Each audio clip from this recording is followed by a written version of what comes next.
The Road to Oz by L. Frank Baum, narrated by Sam Kusi. Chapter 1. The Way to Butterfield. "Please, miss," said the Shaggy Man, "can you tell me the road to Butterfield?" Dorothy looked him over. Yes, he was shaggy all right, but there was a twinkle in his eye that seemed pleasant. "Oh yes," she replied, "I can tell you, but it isn't this road at all, no. You cross the 10-acre lot, follow the lane to the highway, go north to the 5 branches and take, let me see. To be sure, miss, see as far as Butterfield if you like," said the Shaggy Man. "You take the branch next to the willow stump, I believe, or else the branch by the gopher holes, or else—" "Won't any of them do, miss?" "Of course not, Shaggy Man. You must take the right road to get to Butterfield." "And is that the one by the gopher stump, or—" "Dear me," cried Dorothy, "I shall have to show you the way. You're so stupid. Wait a minute till I run in the house and get my sunbonnet." The Shaggy Man waited. He had an oat straw in his mouth, which he chewed slowly, as if it tasted good, but it didn't. There was an apple tree beside the house, and some apples had fallen to the ground. The Shaggy Man thought they would taste better than the oat straw, so he walked over to get some. A little black dog with bright brown eyes dashed out of the farmhouse and ran madly toward the Shaggy Man, who had already picked up 3 apples and put them in one of the big, wide pockets of his shaggy coat. The little dog barked and made a dive for the Shaggy Man's leg, but he grabbed the dog by the neck and put it in his big pocket along with the apples. He took more apples afterward, for many were on the ground, and each one that he tossed into his pocket hit the little dog somewhere upon the head or back and made him growl.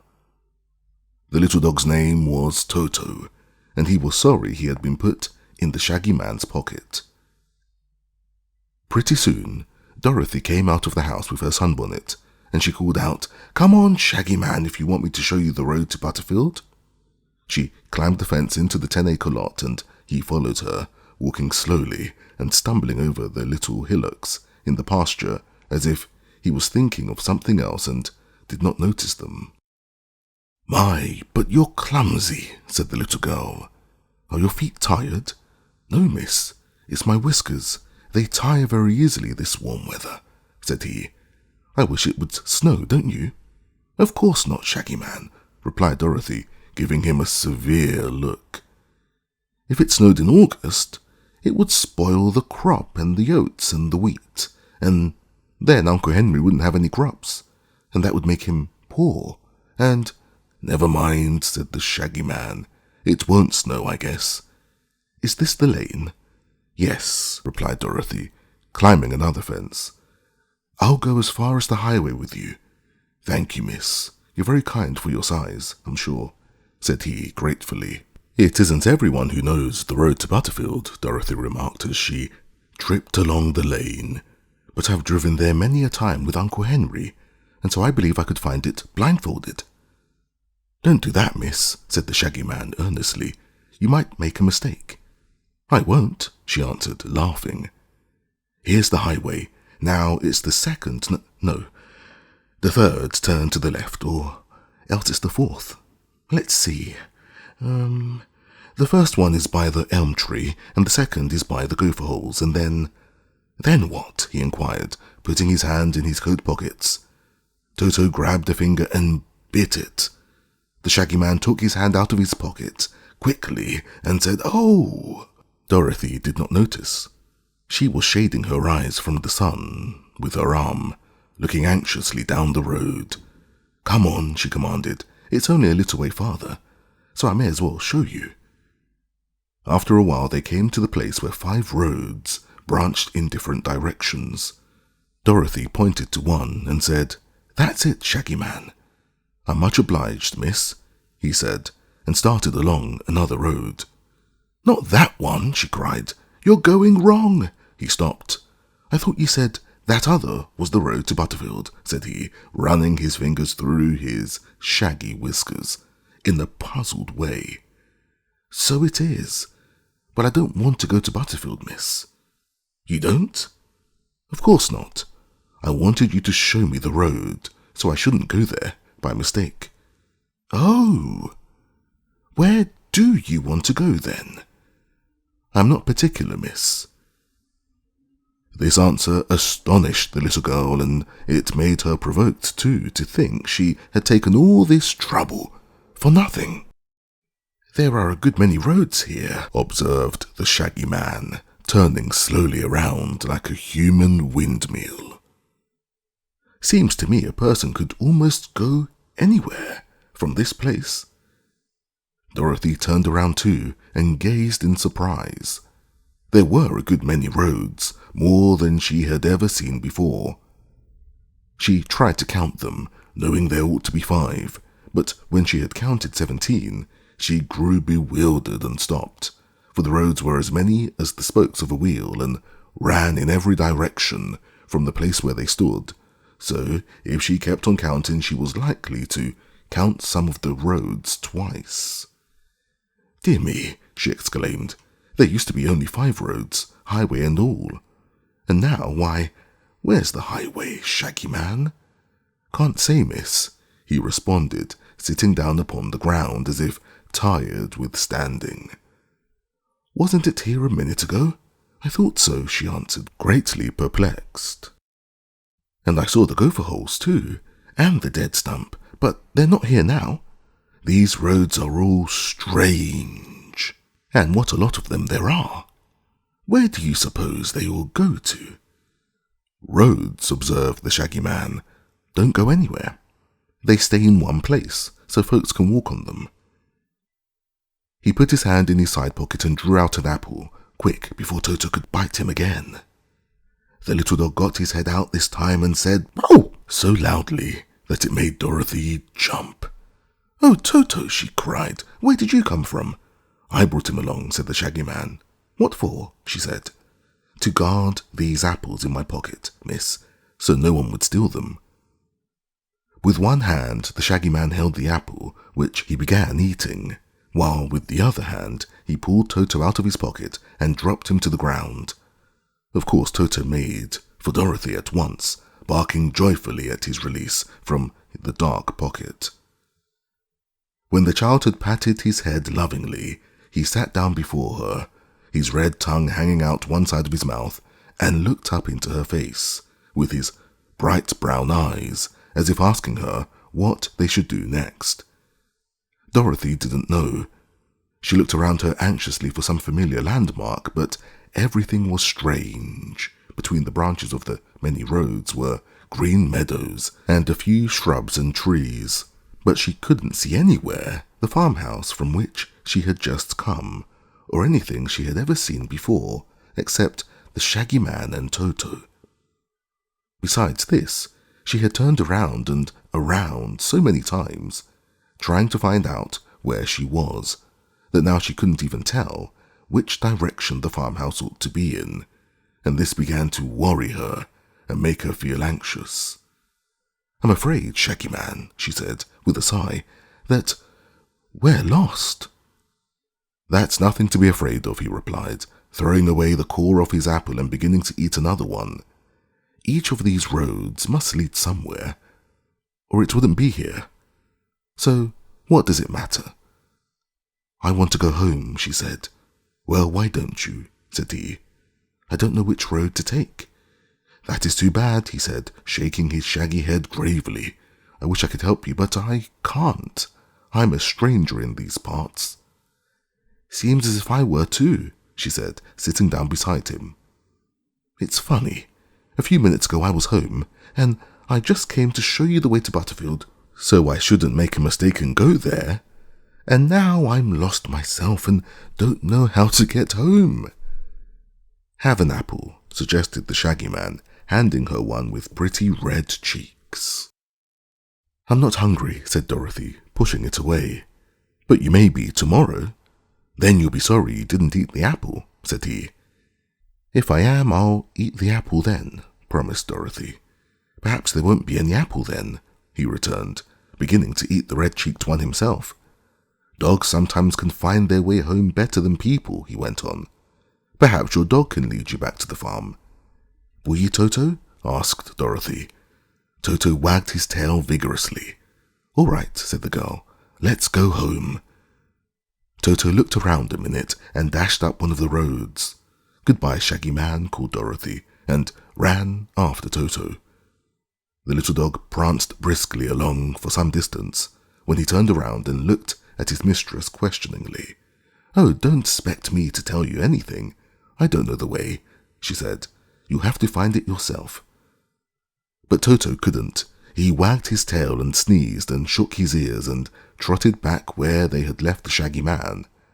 From here he started along another road, then came back and tried another, but each time he found the way strange and decided it would not take them to the farmhouse.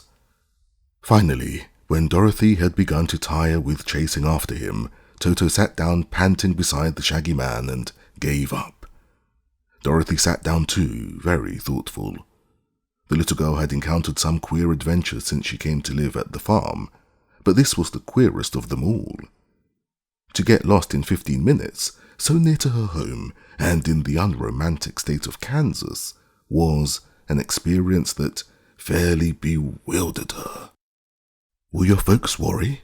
Asked the Shaggy Man, his eyes twinkling in a pleasant way. I suppose so, answered Dorothy with a sigh. Uncle Henry says there's always something happening to me, but I've always come home safe at the last.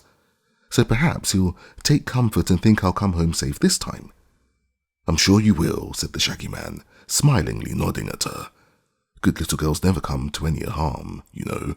For my part, I'm good too, so nothing ever hurts me. Dorothy looked at him curiously. His clothes were shaggy, his boots were shaggy and full of holes, and his hair and whiskers were shaggy. But his smile was sweet, and his eyes were kind. Why didn't you want to go to Butterfield? She asked. Because a man lives there who owes me 15 cents, and if I went to Butterfield and he saw me, he'd want to pay me the money. I don't want the money, my dear. Why not? She inquired. Money, declared the Shaggy Man, makes people proud and haughty. I don't want to be proud and haughty. All I want is to have people love me, and as long as I own the love magnet, everyone I meet is sure to love me dearly. This, my dear, is the wonderful love magnet. The love magnet? Why, what's that? I'll show you, if you won't tell anyone, he said, in a low, mysterious voice. There isn't anyone to tell except Toto, said the girl.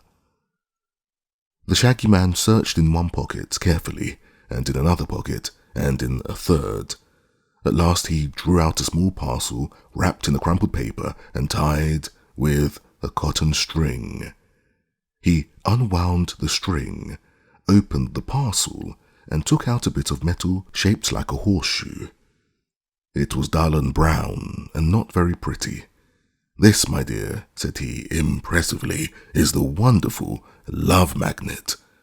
It was given me by an Eskimo in the Sandwich Islands, where there are no sandwiches at all, and as long as I carry it, every living thing I meet will love me dearly.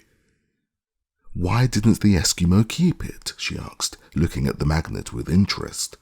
He got tired being loved and longed for someone to hate him, so he gave me the magnet, and the very next day, a grizzly bear ate him. Wasn't he sorry then? She inquired. He didn't say, replied the Shaggy Man, wrapping and tying the love magnet with great care and putting it away in another pocket. But the bear didn't seem sorry a bit, he added. Did you know the bear? Asked Dorothy.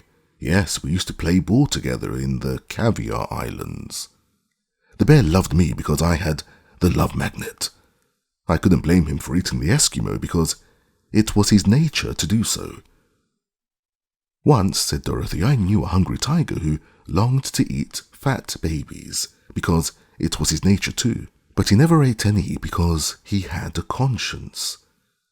This bear, replied the Shaggy Man with a sigh, had no conscience, you see. The Shaggy Man sat silent for several minutes, apparently considering the causes of the bear and the tiger, while Toto watched him with an air of great interest. The little dog was doubtless thinking of his ride in the Shaggy Man's pocket and planning to keep out of reach in the future. At last, the Shaggy Man turned and inquired, "What's your name, little girl?" "My name's Dorothy," said she, jumping up again. "But what are we going to do? We can't stay here forever, you know." "Let's take the 7th road," he suggested. 7 is a lucky number for little girls named Dorothy. "The 7th from where?" "From where you begin to count." So she counted 7 roads, and the 7th looked just like all the others. But the Shaggy Man got up from the ground where he had been sitting and started down this road, as if sure it was the best way to go, and Dorothy and Toto followed him. Chapter 2. Dorothy Meets Button Bright. The 7th road was a good road, and curved this way and that, winding through green meadows and fields covered with daisies and buttercups, and past groups of shady trees. There were no houses of any sort to be seen, and for some distance they met with no living creature at all. Dorothy began to fear they were getting a good way from the farmhouse, since here everything was strange to her. But it would do no good at all to go back where the other roads all met, because the next one they chose might lead her just as far from home. She kept on beside the Shaggy Man, who whistled cheerful tunes to beguile the journey, until by and by they followed a turn in the road and saw before them a big chestnut tree making a shady spot over the highway. In the shade sat a little boy dressed in sailor clothes, who was digging a hole in the earth with a bit of wood. He must have been digging some time, because the hole was already big enough to drop a football into. Dorothy and Toto and the Shaggy Man came to a halt before the little boy, who kept on digging in a sober and persistent fashion. "Who are you?" asked the girl. He looked up at her calmly. His face was round and chubby, and his eyes were big, blue, and earnest. "I'm Button Bright," said he. "But what's your real name?" she inquired. "Button Bright? That isn't a really truly name," she exclaimed. "Isn't it?" he asked, still digging. "Of course not. It's just a thing to call you by. You must have a name." "Must I?" "To be sure. What does your mamma call you?" He paused in his digging and tried to think. "Papa always said I was bright as a button, so Mama always called me Button Bright," he said. "What's your papa's name?" "Just Papa." "What else?" "Don't know." "Never mind," said the Shaggy Man, smiling. "We'll call the boy Button Bright, as his mamma does. That name is as good as any, and better than some." Dorothy watched the boy dig. "Where do you live?" she asked. "Don't know," was the reply. "How did you come here?" "Don't know," he said again. "Don't you know where you came from?" "Nope," said he. "Why, he must be lost," she said to the Shaggy Man. She turned to the boy once more. "What are you going to do?" she inquired. "Dig," said he. "But you can't dig forever, and what are you going to do then?" she persisted. "Don't know," said the boy. "But you must know something," declared Dorothy, getting provoked. "Must I?" he asked, looking up in surprise. "Of course you must. What must I know? What's going to become of you, for one thing?" she answered. "Do you know what's going to become of me?" he asked. "Not exactly," she admitted. "Do you know what's going to become of you?" he continued earnestly. "I can't say I do," replied Dorothy, remembering her present difficulties. The Shaggy Man laughed. "No one knows everything, Dorothy," he said. But Button-Bright doesn't seem to know anything, she declared. Do you, Button-Bright? He shook his head, which had pretty curls all over it, and replied with perfect calmness. Don't know. Never before had Dorothy met with anyone who could give her so little information. The boy was evidently lost, and his people would be sure to worry about him. He seemed 2 or 3 years younger than Dorothy, and was prettily dressed, as if someone loved him dearly and took much pains to make him look well. How, then, did he come to be in this lonely road, she wondered.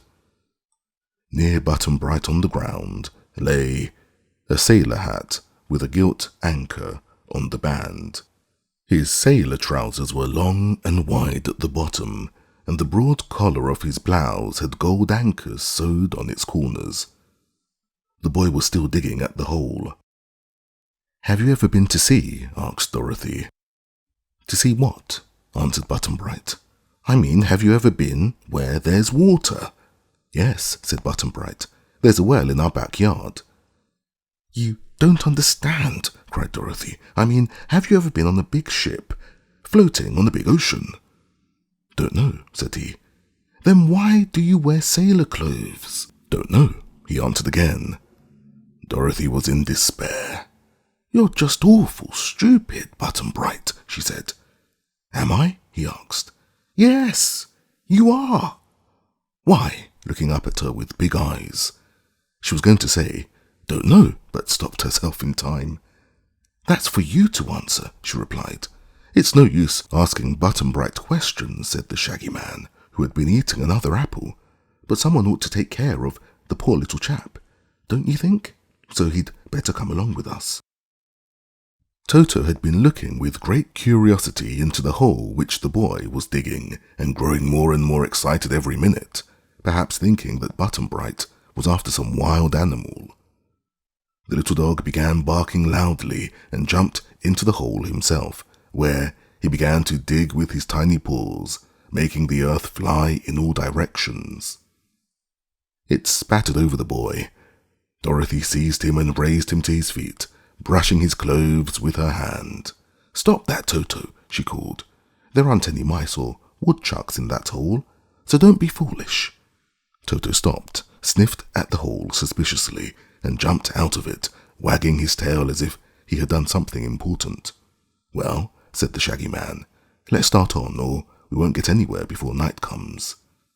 Where do you expect to get to? Asked Dorothy. I'm like Button-Bright, I don't know, answered the Shaggy Man, with a laugh. But I've learned from long experience that every road leads somewhere, or there wouldn't be any road, so it's likely that if we travel long enough, my dear, we will come to some place or another in the end. What place it will be, we can't even guess at this moment, but we're sure to find out when we get there. Why, yes, said Dorothy. That seems reasonable, Shaggy Man. Chapter 3. A Queer Village. Button-Bright took the Shaggy Man's hand willingly, for the Shaggy Man had the love magnet, you know, which was the reason Button-Bright had loved him at once. They started on, with Dorothy on one side and Toto on the other, the little party trudging along more cheerfully than you might have supposed. The girl was getting used to queer adventures, which interested her very much. Wherever Dorothy went, Toto was sure to go, like Mary's little lamb. Button-Bridge didn't seem a bit afraid or worried because he was lost, and the Shaggy Man had no home, perhaps, and was as happy in one place as in another. Before long, they saw ahead of them a fine big arch spanning the road, and when they came nearer, they found that the arch was beautifully carved and decorated with rich colours. A row of peacocks with spread tails ran along the top of it, and all the feathers were gorgeously painted. In the centre was a large fox's head, and the fox wore a shrewd and knowing expression and had large spectacles over its eyes and a small golden crown with shiny points on top of its head. While the travellers were looking with curiosity at this beautiful arch, there suddenly marched out of it a company of soldiers, only the soldiers were all foxes dressed in uniforms. They wore green jackets and yellow pantaloons, and their little round caps and their high boots were a bright red colour. Also, there was a big red bow tied about the middle of each long, bushy tail. Each soldier was armed with a wooden sword having an edge of sharp teeth set in a row, and the sight of these teeth at first caused Dorothy to shudder. A captain marched in front of the company of fox soldiers, his uniform embroidered with gold braid to make it handsomer than the others. Almost before our friends realized it, the soldiers had surrounded them on all sides, and the captain was calling out in a harsh voice, "Surrender! You are our prisoners." "What's a prisoner?" asked Button-Bright. "A prisoner is a captive," replied the fox captain, strutting up and down with much dignity. "What's a captive?" asked Button-Bright. "You're one," said the captain. That made the Shaggy Man laugh. "Good afternoon, Captain," he said, bowing politely to all the foxes and very low to their commander. "I trust you are in good health and that your families are all well?" The fox captain looked at the Shaggy Man, and his sharp features grew pleasant and smiling. "We're pretty well, thank you, Shaggy Man," said he, and Dorothy knew that the love magnet was working and that all the foxes now loved the Shaggy Man because of it. But Toto didn't know this, for he began barking angrily and tried to bite the captain's hairy leg, where it showed between his red boots and his yellow pantaloons. "Stop, Toto!" cried the little girl, seizing the dog in her arms. "These are our friends." "Why, so we are," remarked the captain in tones of astonishment. "I thought at first we were enemies, but it seems you are friends instead. You must come with me to see King Dox." "Who's he?" asked Button-Bright, with earnest eyes. "King Dox of Foxville, the great and wise sovereign who rules over our community." "What sovereign and what community?" inquired Button-Bright. "Don't ask so many questions, little boy." "Why?" "Why, indeed," exclaimed the captain, looking at Button-Bright admiringly. "If you don't ask questions, you will learn nothing. True enough, I was wrong. You're a very clever little boy. Come to think of it, very clever indeed. But now, friends, please come with me, for it is my duty to escort you at once to the royal palace." The soldiers marched back through the arch again, and with them marched the Shaggy Man, Dorothy, Toto, and Button-Bright. Once through the opening, they found a fine, big city spread out before them, all the houses of carved marble in beautiful colours. The decorations were mostly birds and other fowl, such as peacocks, pheasants, turkeys, prairie chickens, ducks, and geese. Over each doorway was carved a head representing the fox who lived in that house, this effect being quite pretty and unusual.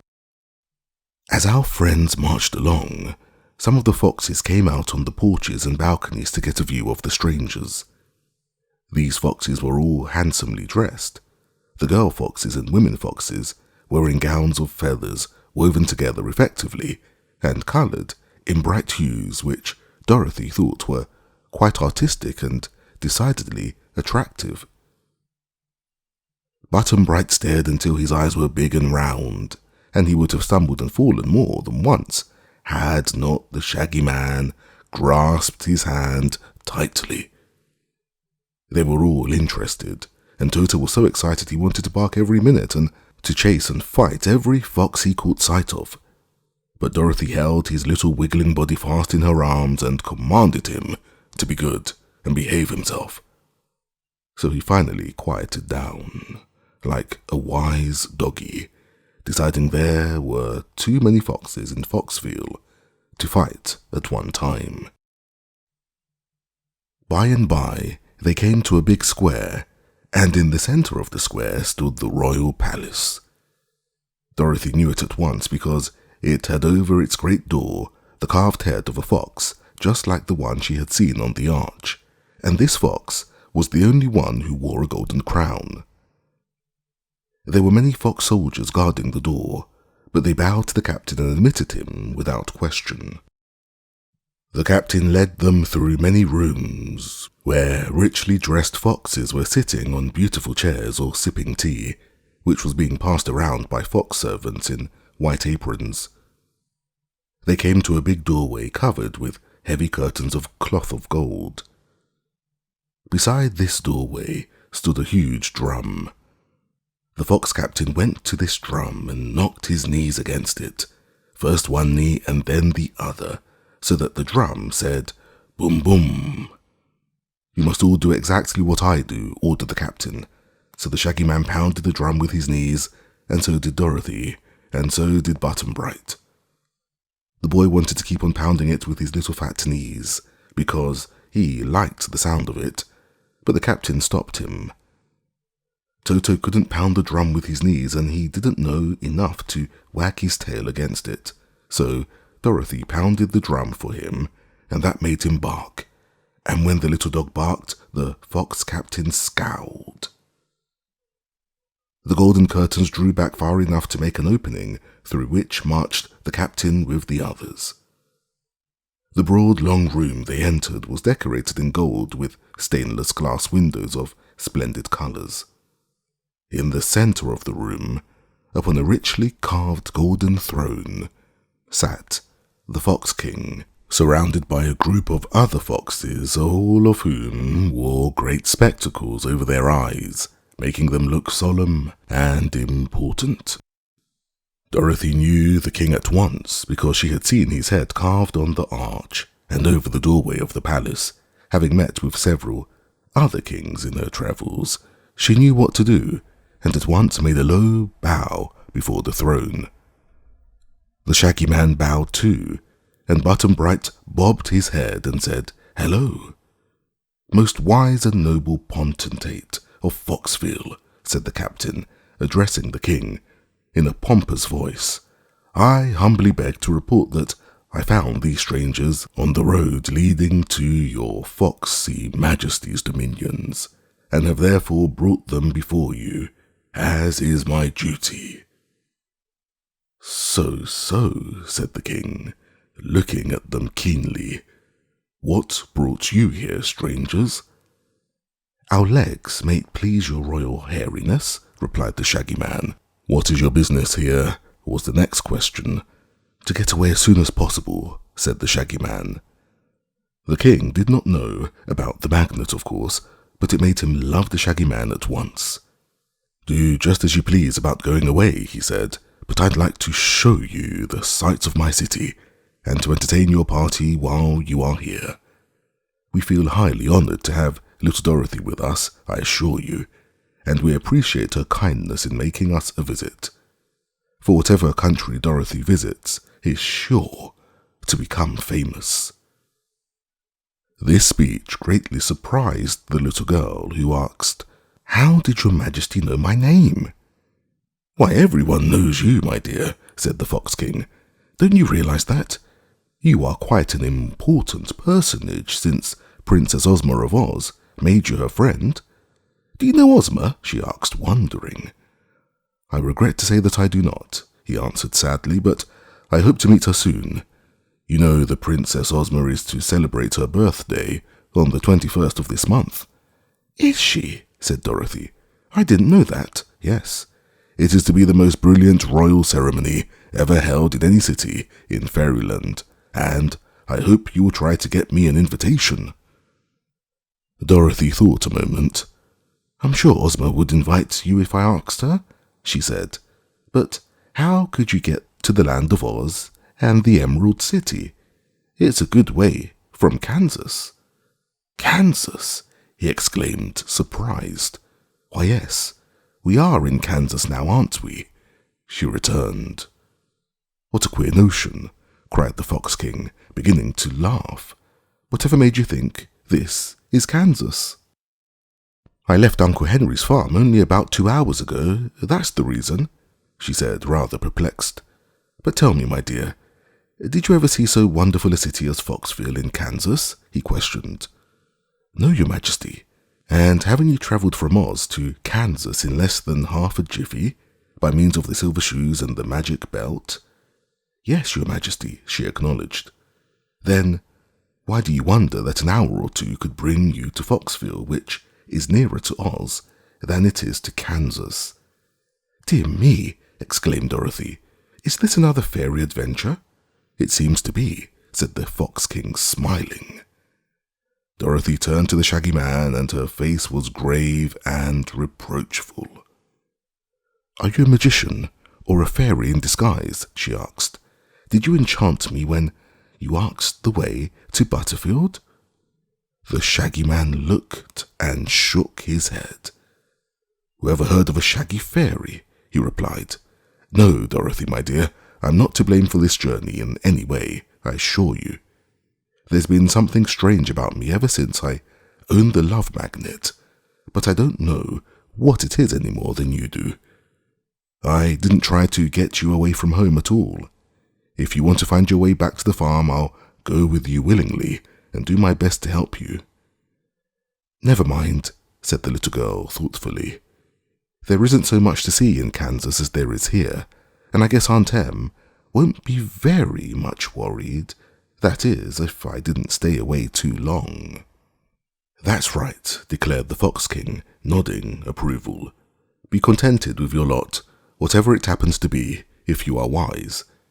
Which reminds me that you have a new companion in this adventure.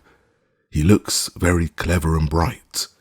He is, said Dorothy, and the Shaggy Man added, That's his name, your royal foxiness, Button-Bright. Chapter 4. King Dox. It was amusing to note the expression on the face of King Dox as he looked the boy over, from his sailor hat to his stubby shoes, and it was equally diverting to watch Button-Bright stare at the king in return. No fox ever beheld a fresher, fairer child's face, and no child had ever before heard a fox talk, or met with one who dressed so handsomely and ruled so big a city. I am sorry to say that no one had ever told the little boy much about fairies of any kind. This being the case, it is easy to understand how much this strange experience startled and astonished him. How do you like us? Asked the king. Don't know, said Button-Bright. Of course you don't. It's too short an acquaintance, returned his majesty. What do you suppose my name is? Don't know, said Button-Bright. How should you know? Well, I'll tell you. My private name is Dox, but a king can't be called by his private name. He has to take one that is official. Therefore, my official name is King Renard IV. Renard with the accent on the Ren. What's Ren? Asked Button-Bright. How clever, exclaimed the king, turning a pleased face toward his councillors.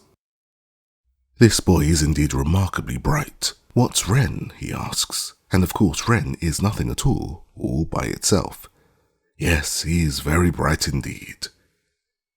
That question is what your majesty might call foxy, said one of the councillors, an old grey fox.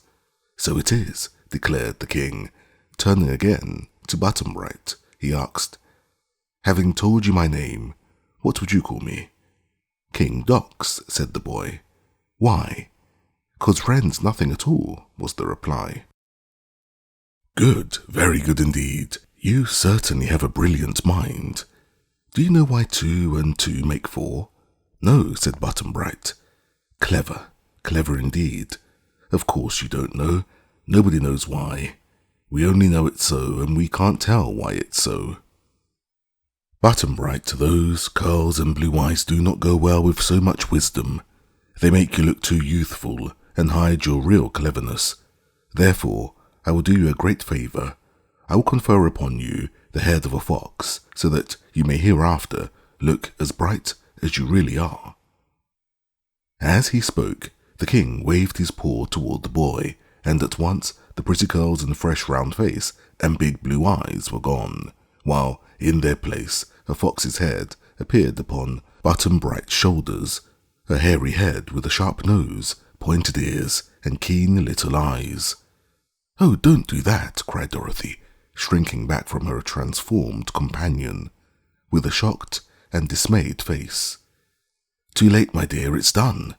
But you shall have a fox's head if you can prove you're as clever as Button-Bright." "I don't want it. It's dreadful," he exclaimed, and hearing this verdict, Button-Bright began to boo-hoo just as if he was still a little boy. "How can you call that lovely head dreadful?" asked the king. "It's a much prettier face than he had before, to my notion, and my wife says I'm a good judge of beauty. Don't cry, little fox boy. Laugh and be proud, because you are so highly favoured. How do you like the new head, Button-Bright?" "Dunno," sobbed the child. "Please, please, change him back again, your majesty," begged Dorothy. King Reynard the Fourth shook his head. "I can't do that," he said.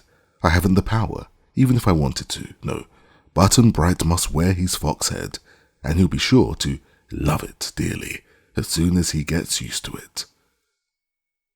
Both the Shaggy Man and Dorothy looked grave and anxious, for they were sorrowful that such a misfortune had overtaken their little companion. Toto barked at the fox boy once or twice, not realizing it was his former friend who now wore the animal head, but Dorothy cuffed the dog and made him stop. As for the foxes, they all seemed to think Button-Bright's new head very becoming, and that their king had conferred a great honour on this little stranger. It was funny to see the boy reach up to feel of his sharp nose and wide mouth and wail afresh with grief. He wagged his ears in a comical manner, and tears were in his little black eyes. But Dorothy couldn't laugh at her friend just yet because she felt so sorry. Just then, 3 little fox princesses, daughters of the king, entered the room, and when they saw Button-Bright, one exclaimed, "How lovely he is!" and the next one cried in delight, "How sweet he is!" and the third princess clapped her hands with pleasure and said, "How beautiful he is!" Button-Bright stopped crying and asked timidly, "Am I?" "In all the world, there is not another face so pretty," declared the biggest fox princess. "You must live with us always and be our brother," said the next. "We shall all love you dearly," said the third. This praise did much to comfort the boy, and he looked around and tried to smile. It was a pitiful attempt, because the fox face was new and stiff, and Dorothy thought his expression more stupid than before the transformation. "I think we ought to be going now," said the Shaggy Man uneasily, for he didn't know what the king might take into his head to do next. "Don't leave us yet, I beg of you," pleaded King Reynard. "I intend to have several days of feasting and merrymaking in honour of your visit." "Have it after we're gone, for we can't wait," said Dorothy decidedly. But seeing this displeased the king, she added, "If I'm going to get Ozma to invite you to her party, I'll have to find her as soon as possible, you know." In spite of all the beauty of Foxville and the gorgeous dresses of its inhabitants, both the girl and the Shaggy Man felt they were not quite safe there and would be glad to see the last of it. "But it is now evening," the king reminded them, "and you must stay with us until morning anyhow. Therefore, I invite you to be my guests at dinner and to attend the theatre afterward and sit in the royal box. Tomorrow morning, if you really insist upon it, you may resume your journey." They consented to this, and some of the fox servants led them to a suite of lovely rooms in the big palace. Button-Bright was afraid to be left alone, so Dorothy took him into her own room, while a maid fox dressed the little girl's hair, which was a bit tangled, and put some bright, fresh ribbons in it, Another maid fox combed the hair on poor Button-Bright's face and head and brushed it carefully, tying a pink bow to each of his pointed ears. The maids wanted to dress the children in fine costumes of woven feathers, such as all the foxes wore, but neither of them consented to that. "A sailor suit and a fox head do not go well together," said one of the maids, "for no fox was ever a sailor that I can remember." "I'm not a fox," cried Button-Bright. "Alas, no," agreed the maid, "but you've got a lovely fox head on your skinny shoulders, and that's almost as good as being a fox." The boy, reminded of his misfortune, began to cry again. Dorothy petted and comforted him and promised to find some way to restore him his own head. "If we can manage to get to Ozma," she said, "the princess will change you back to yourself in half a second, so you just wear that fox head as comfortably as you can, dear, and don't worry about it at all. It isn't nearly as pretty as your own head, no matter what the foxes say, but you can get along with it for a little while longer, can't you?" "Don't know," said Button-Bright doubtfully, but he didn't cry any more after that. Dorothy let the maids pin ribbons to her shoulders, after which they were ready for the king's dinner. When they met the Shaggy Man in the splendid drawing room of the palace, they found him just the same as before. He had refused to give up his shaggy clothes for new ones, because if he did, he would no longer be the Shaggy Man, he said, and he might have to get acquainted with himself all over again. He told Dorothy that he had brushed his shaggy hair and whiskers, but she thought he must have brushed them the wrong way, for they were quite shaggy, as shaggy as before. As for the company of foxes assembled to dine with the strangers, they were most beautifully costumed, and their rich dresses made Dorothy's simple gown and Button-Bright's sailor suit and the Shaggy Man's shaggy clothes look commonplace. But they treated their guests with great respect, and the king's dinner was a very good dinner indeed. Foxes, as you know, are fond of chicken and other fowl, so they served chicken soup and roasted turkey and stewed duck and fried grouse and broiled quail and goose pie, and as the cooking was excellent, the king's guests enjoyed the meal and ate heartily of the various dishes. The party went to the theatre, where they saw a play acted by foxes dressed in costumes of brilliantly coloured feathers. The play was about a fox girl who was stolen by some wicked wolves and carried to their cave, and just as they were about to kill her and eat her, a company of fox soldiers marched up, saved the girl, and put all the wicked wolves to death. "How do you like it?" the king asked Dorothy. "Pretty well," she answered. "It reminds me of one of Mr. Aesop's fables." "Don't mention Aesop to me, I beg of you," exclaimed King Dox. "I hate that man's name.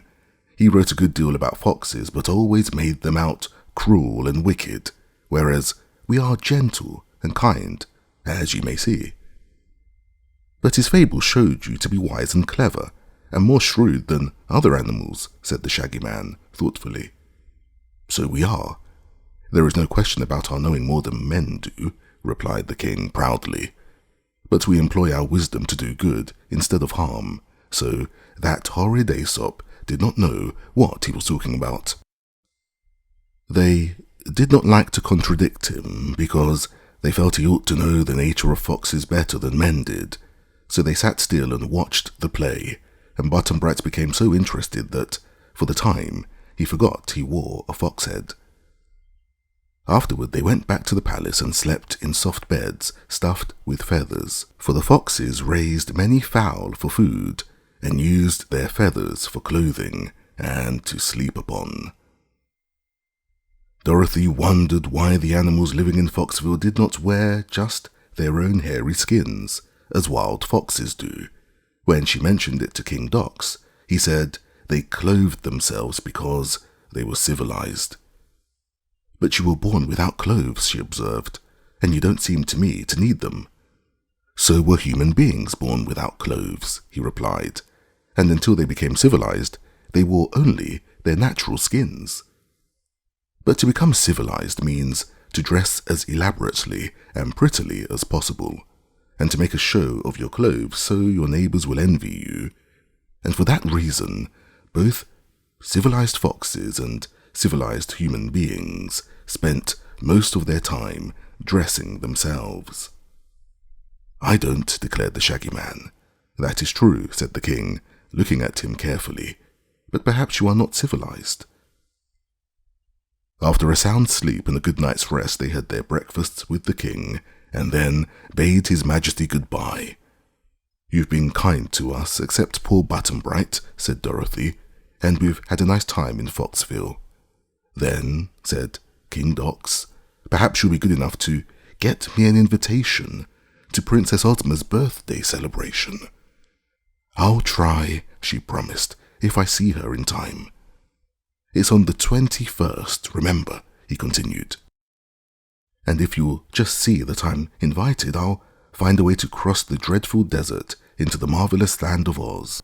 I've always wanted to visit the Emerald City, so I'm sure it was fortunate you arrived here just when you did, you being Princess Ozma's friend and able to assist me in getting the invitation. If I see Ozma, I'll ask her to invite you, she replied. The Fox King had a delightful luncheon put up for them, which the Shaggy Man shoved in his pocket, and the Fox Captain escorted them to an arch at the side of the village opposite the one by which they had entered. Here they found more soldiers guarding the road. Are you afraid of enemies? Asked Dorothy. No, because we are watchful and able to protect ourselves, answered the captain. But this road leads to another village, peopled by big, stupid beasts who might cause us trouble if they thought we were afraid of them. What beasts are they? Asked the Shaggy Man. The captain hesitated to answer. Finally, he said, you will learn all about them when you arrive at their city, but do not be afraid of them. Button-Bright is so wonderfully clever, and has now such an intelligent face that I'm sure he will manage to find a way to protect you. This made Dorothy and her Shaggy Man rather uneasy, for they had not so much confidence in the Fox Boy's wisdom as the captain seemed to have. But as their escort would say no more about the beasts, they bade him goodbye and proceeded on their journey. Chapter 5. The Rainbow's Daughter. Toto, not allowed to run about as he pleased, was glad to be free again, and able to bark at the birds and chase the butterflies. The country around them was charming, yet in the pretty fields of wild flowers and groves of leafy trees were no houses whatever, or sign of any inhabitants.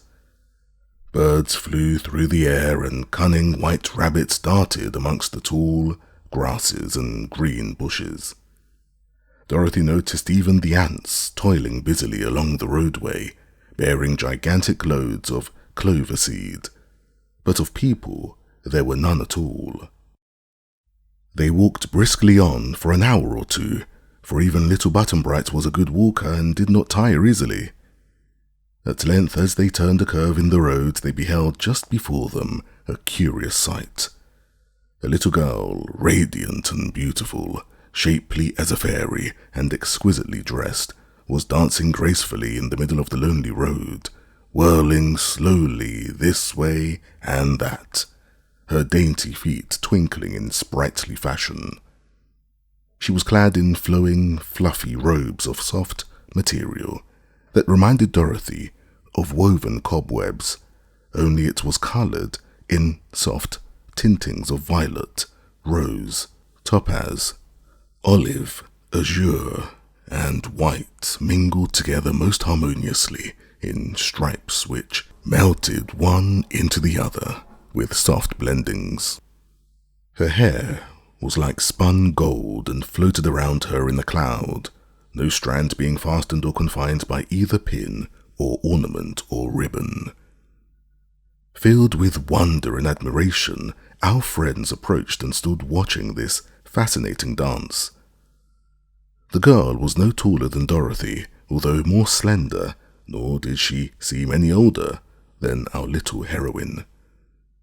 Suddenly, she paused and abandoned the dance, as if for the first time observing the presence of strangers. As she faced them, shy as a frightened fawn, poised upon one foot as if to fly the next instant, Dorothy was astonished to see tears flowing from her violet eyes and trickling down her lovely rose-hued cheeks. That the dainty maiden should dance and weep at the same time was indeed surprising, so Dorothy asked in a soft, sympathetic voice, "Are you unhappy, little girl?" "Very," was the reply. "I'm lost." "Why, so are we," said Dorothy, smiling, "but we don't cry about it." "Don't you? Why not?" "'Cause I've been lost before, and always got found again," answered Dorothy simply. "But I've never been lost before," murmured the dainty maiden, "and I'm worried and afraid." "You were dancing," remarked Dorothy in a puzzled tone of voice. "Oh, that was just to keep me warm," explained the maiden quickly. "It was not because I felt happy or gay, I assure you." Dorothy looked at her closely. Her gauzy flowing robes might not be very warm, yet the weather wasn't at all chilly, but rather mild and balmy, like a spring day. "Who are you, dear?" she asked gently. "I'm Polychrome," was the reply. "Polly whom?" "Polychrome. I'm the daughter of the rainbow." "Oh," said Dorothy with a gasp. "I didn't know the rainbow had children, but I might have known it before you spoke. You couldn't really be anything else." "Why not?" inquired Polychrome as if surprised. "Because you're so lovely and sweet." The little maiden smiled through her tears, came up to Dorothy, and placed her slender fingers in the Kansas girl's chubby hand. "You'll be my friend, won't you?" she said pleadingly. "Of course." "And what's your name?" "I'm Dorothy, and this is my friend Shaggy Man, who owns the Love Magnet, and this is Button-Bright. Only you don't see him as he really is because the Fox King carelessly changed his head into a fox head. But the real Button-Bright is good to look at, and I hope to get him changed back to himself sometime." The Rainbow's daughter nodded cheerfully, no longer afraid of her new companions. "But who is this?" she asked, pointing to Toto, who was sitting before her, wagging his tail in a most friendly manner, and admiring the pretty maid with his bright eyes. "Is this also some enchanted person?" "Oh no, Polly, May I call you Polly? Your whole name's awful hard to say." "Call me Polly if you wish, Dorothy." "Well, Polly, Toto's just a dog, but he has more sense than Button-Bright, to tell the truth, and I'm very fond of him." "So am I," said Polychrome, bending gracefully to pat Toto's head. "But how did the Rainbow's daughter ever get on this lonely road and become lost?" asked the Shaggy Man, who had listened wonderingly to all this. "Why, my father stretched his rainbow over here this morning so that one end of it touched this road," was the reply, "and I was dancing upon the pretty rays as I love to do, and never noticed I was getting too far over the bend in the circle. Suddenly I began to slide, and I went faster and faster until at last I bumped on the ground at the very end. Just then father lifted the rainbow again without noticing me at all, and though I tried to seize the end of it and hold fast, it melted away entirely, and I was left alone and helpless on the cold, hard earth." "It doesn't seem cold to me, Polly," said Dorothy, "but perhaps you're not warmly dressed." "I'm so used to living nearer the sun," replied the Rainbow's daughter, "that at first I feared I would freeze down here. But my dance has warmed me some, and now I wonder how I'm ever to get home again. Won't your father miss you and look for you and let down another rainbow for you?" "Perhaps so, but he's busy just now because it rains in so many parts of the world at this season, and he has to set his rainbow in a lot of different places. What would you advise me to do, Dorothy?" "Come with us," was the answer. "I'm going to find my way to the Emerald City, which is in the fairyland of Oz. The Emerald City is ruled by a friend of mine, the Princess Ozma, and if we can manage to get there, and I'm sure she will know a way to send you home to your father again." "Do you really think so?" asked Polychrome anxiously. "I'm pretty sure." "Then I'll go with you," said the little maid, "for travel will help keep me warm, and Father can find me in one part of the world as well as another, if he gets time to look for me." "Come along then," said the Shaggy Man cheerfully, and they started on once more. Polly walked beside Dorothy a while, holding her new friend's hand as if she had feared to let it go, but her nature seemed as light and buoyant as her fleecy robes, for suddenly she darted ahead and whirled round in a giddy dance.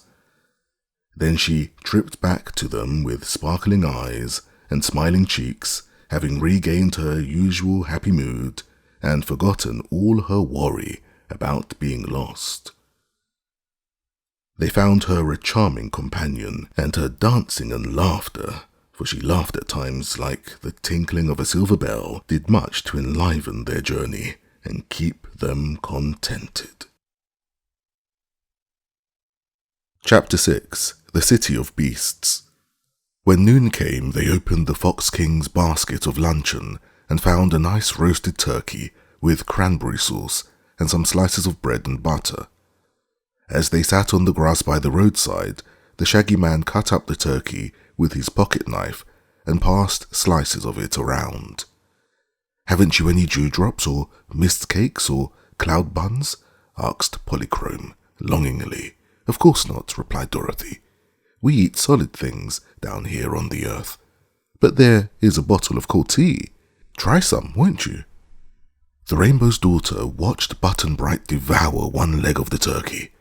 "Is it good?" she asked. He nodded. "Do you think I could eat it?"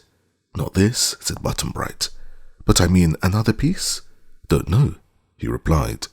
"Well, I'm going to try, for I'm very hungry," she decided, and took a thin slice of the white breast of turkey, which the Shaggy Man cut for her, as well as a bit of bread and butter. When she tasted it, Polychrome thought the turkey was good, better even than the mist cakes. But a little satisfied her hunger, and she finished with a tiny sip of cold tea. "That's about as much as a fly would eat," said Dorothy, who was making a good meal herself. "But I know some people in Oz who would eat nothing at all." "Who are they?" inquired the Shaggy Man. "One is a scarecrow who's stuffed with straw, and the other a woodman made out of tin. They haven't any appetites inside of them, you see, so they never eat anything at all." "Are they alive?" asked Button Bright. "Oh yes," replied Dorothy, "and they're very clever and nice too. If we get to Oz, I'll introduce them to you." "Do you really expect to get to Oz?" inquired the Shaggy Man, taking a drink of cold tea. "I don't know just what to expect," answered the child, seriously. "But I've noticed if I happen to get lost, I'm almost sure to come to the land of Oz in the end, somehow or another, so I may as well get there this time. But I can't promise, you know. All I can do is wait and see." "Will the scarecrow scare me?" asked Button Bright. "No, 'cause you're not a crow," she returned. "He has the loveliest smile you ever saw, only it's painted on and he can't help it." Luncheon being over, they started again upon their journey, the Shaggy Man, Dorothy, and Button Bright walking soberly along, side by side, and the Rainbow's Daughter dancing merrily before them. Sometimes she darted along the road so swiftly that she was nearly out of sight. Then she came tripping back to greet them with her silvery laughter. But once she came back more sedately to say, "There's a city a little way off." "I expected that," returned Dorothy, "for the fox people warned us there was one on this road. It's filled with stupid beasts of some sort, but we mustn't be afraid of them, 'cause they won't hurt us." "All right," said Button Bright, but Polychrome didn't know whether it was all right or not. "It's a big city," she said, "and the road runs straight through it." "Never mind," said the Shaggy Man. "As long as I carry the love magnet, every living thing will love me. And you may be sure I shan't allow any of my friends to be harmed in any way." This comforted them somewhat, and they moved on again. Pretty soon they came to a signpost that read, "Half a mile to Dunkiton." "Oh," said the Shaggy Man, "if they're donkeys, "We've nothing to fear at all." "They may kick," said Dorothy doubtfully. "Then we will cut some switches and make them behave," he replied. At the first tree he cut himself a long, slender switch from one of the branches and shorter switches for the others. "Don't be afraid to order the beasts around," he said. "They're used to it." Before long the road brought them to the gates of the city. There was a high wall all around which had been whitewashed, and the gate just before our travellers was a mere opening in the wall, with no bars across it. No towers or steeples or domes showed above the enclosure, nor was any living thing to be seen as our friends drew near. Suddenly, as they were about to boldly enter through the opening, there arose a harsh clamour of sound that swelled and echoed on every side, until they were nearly deafened by the racket and had to put their fingers to their ears to keep the noise out. It was like the firing of many cannon, only there were no cannonballs or other missiles to be seen. It was like the rolling of mighty thunder, only not a cloud was in the sky. It was like the roar of countless breakers on a rugged seashore, only there was no sea or other water anywhere about. They hesitated to advance, but as the noise did no harm, they entered through the whitewashed wall and quickly discovered the cause of the turmoil. Inside were suspended many sheets of tin or thin iron, and against these metal sheets a row of donkeys were pounding their heels with vicious kicks.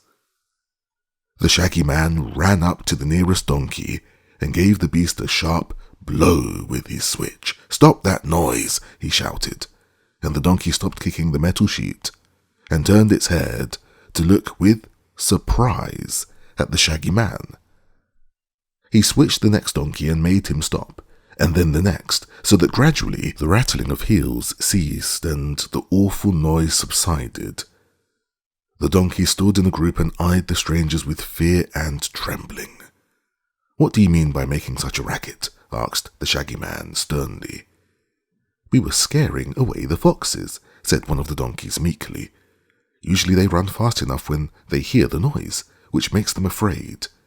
"There are no foxes here," said the Shaggy Man. "I beg to differ with you." "There's one anyhow," replied the donkey, sitting upright on its haunches and waving a hoof toward Button-Bright. "We saw him coming and thought the whole army of foxes was marching to attack us." "Button-Bright isn't a fox," explained the Shaggy Man. "He's only wearing a fox head for a time, until he can get his own head back." "Oh, I see," remarked the donkey, waving its left ear reflectively. "I'm sorry we made such a mistake, and had all our work and worry for nothing." The other donkeys, by this time, were sitting up and examining the strangers with big, glassy eyes. They made a queer picture indeed, for they wore wide, white collars around their necks, and the collars had many scallops and points. The gentlemen donkeys wore high pointed caps set between their great ears, and the lady donkeys wore sunbonnets with holes cut in the top for the ears to stick through. But they had no other clothing except their hairy skins, although many wore gold and silver bangles on their front wrists and bands of different metals on their rear ankles.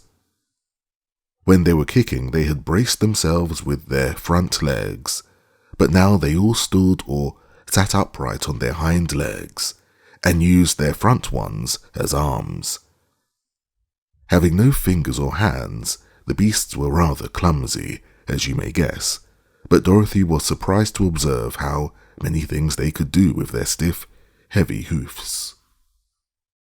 Some of the donkeys were white, some were brown or grey or black or spotted, but their hair was sleek and smooth, and their broad collars and caps gave them a neat, if whimsical, appearance. "This is a nice way to welcome visitors, I must say," remarked the Shaggy Man, in a reproachful tone. "Oh, we did not mean to be impolite," replied the grey donkey, which had not spoken before, But you were not expected, nor did you send in your visiting cards, as it is proper to do. There is some truth in that, admitted the Shaggy Man, but now you are informed that we are important and distinguished travellers, I trust you will accord us proper consideration. These big words delighted the donkeys, and made them bow to the Shaggy Man with great respect. Said the Grey One, "You shall be taken before his great and glorious majesty, King Kikabray, who will meet you as becomes your exalted stations." "That's right," answered Dorothy. "Take us to someone who knows something." "Oh, we all know something, my child, or we shouldn't be donkeys," asserted the Grey One with dignity. "The word donkey means clever, you know." "I didn't know that," she replied. "I thought it meant stupid." "Not at all, my child. If you will look in the encyclopedia, Donkanyara, you will find I'm correct. But come, I will myself lead you before our splendid, exalted, and most intellectual ruler." All donkeys love big words, so it is no wonder the Grey One used so many of them. Chapter 7. The Shaggy Man's Transformation. They found the houses of the town all low and square and built of bricks, neatly whitewashed inside and out. The houses were not set in rows, forming regular streets, but placed here and there in a haphazard manner, which made it puzzling for a stranger to find his way. "Stupid people must have streets and numbered houses in their cities to guide them where to go," observed the grey donkey, as he walked before the visitors on his hind legs in an awkward but comical manner. "But clever donkeys know their way about without such absurd marks.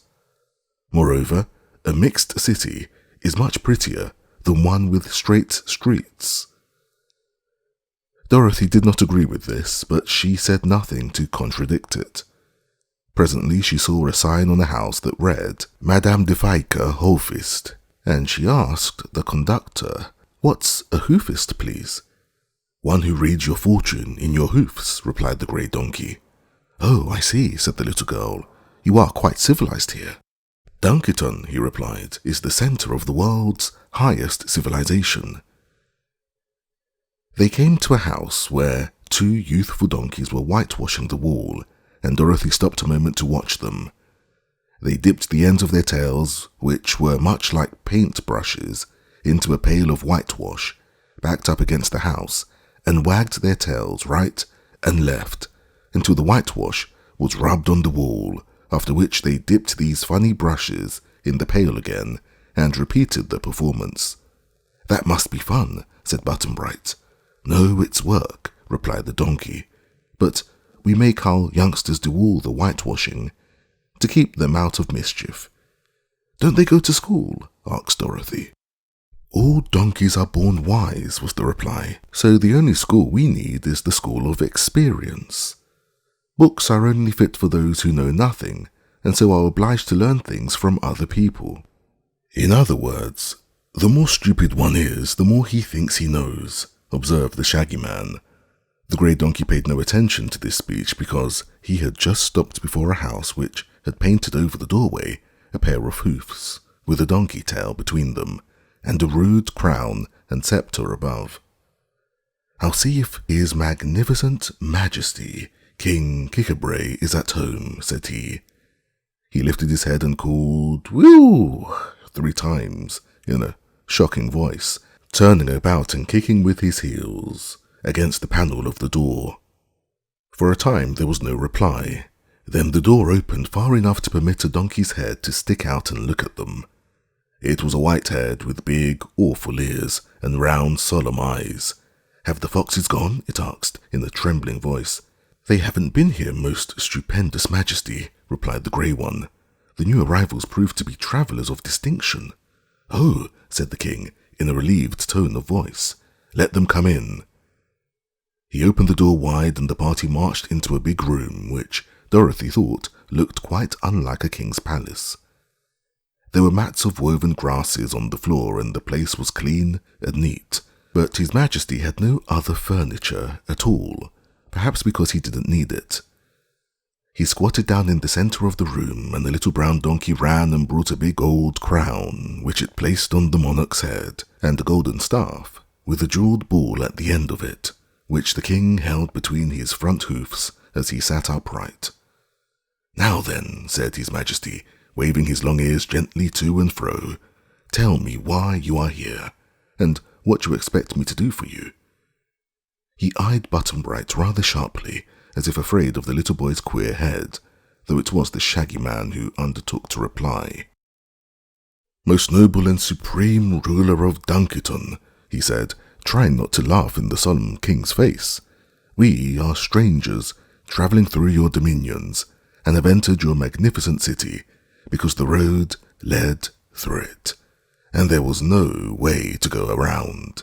All we desire is to pay our respects to your Majesty, the cleverest king in all the world, I'm sure, and then to continue on our way." This polite speech pleased the king very much. Indeed, it pleased him so much that it proved an unlucky speech for the Shaggy Man. Perhaps the love magnet helped to win His Majesty's affection, as well as the flattery, but however this may be, the white donkey looked kindly upon the speaker and said, "Only a donkey should be able to use such fine, big words, and you are too wise and admirable in all ways to be a mere man. Also, I feel that I love you as well as I do my own favoured people. So, I will bestow upon you the greatest gift within my power, a donkey's head." As he spoke, he waved his jewelled staff. Although the Shaggy Man cried out and tried to leap backward and escape, it proved to be of no use. Suddenly his own head was gone, and a donkey head appeared in its place, a brown, shaggy head so absurd and droll that Dorothy and Polly both broke into merry laughter, and even Button-Bright's fox face wore a smile. Dear me, cried the Shaggy Man, feeling of his shaggy new head and his long ears. "What a misfortune! What a great misfortune! Give me back my own head, you stupid king, if you love me at all." "Don't you like it?" asked the king, surprised. "Hee-haw! I hate it. Take it away, quick," said the Shaggy Man. "But I can't do that," was the reply. "My magic works only one way. I can do things, but I can't undo them. You'll have to find the truth pond and bathe in its water in order to get back your own head. But I advise you do not do that. This head is much more beautiful than the old one." "That's a matter of taste," said Dorothy. "Do you know the mighty Princess Ozma?" asked the king, his tone both surprised and eager. "Course I do. She's my friend," said Dorothy. "Then perhaps you'll do me a favour," continued the white donkey, much excited. "What is it?" she asked.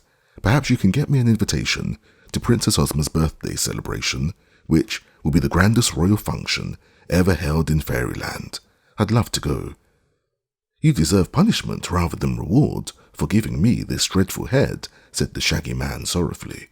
"What do you think, Polly? Shall I promise the Donkey King an invitation to Ozma's party?" asked Dorothy of the Rainbow's daughter, who was flitting about the room like a sunbeam because she could never keep still. "Do as you please, dear," answered Polychrome. "He might help to amuse the guests of the princess.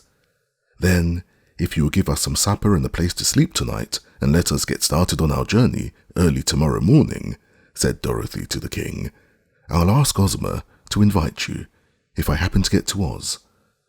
"Good, excellent," cried Kikabray, much pleased. "You shall all have fine suppers and good beds. What food would you prefer, a bran mash or ripe oats in the shell?" "Neither one," replied Dorothy promptly. "Perhaps plain hay or some sweet juicy grass would suit you better," suggested Kikabray musingly. "Is that all you have to eat?" asked the girl. "What more do you desire?" "Well, you see, we're not donkeys," she explained, "and so we're used to other food. The foxes gave us a nice supper in Foxville." "We'd like some dewdrops and mist cakes," said Polychrome. "I prefer apples and a ham sandwich," declared the Shaggy Man, "for although I've a donkey head, I still have my own particular stomach." "I want pie," said Button-Bright. "I think some beef steak and chocolate layer cake would taste best," said Dorothy. "Hee-haw! I declare," exclaimed the king, It seems each one of you wants a different food. How queer all living creatures are, except donkeys. And donkeys like you are queerest of all, laughed Polychrome. Well, decided the king, I suppose my magic staff will produce the things you crave.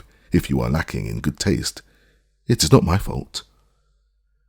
With this, he waved his staff with the jeweled ball, and before them instantly appeared a tea table set with linen and pretty dishes, and on the table were the very things each had wished for.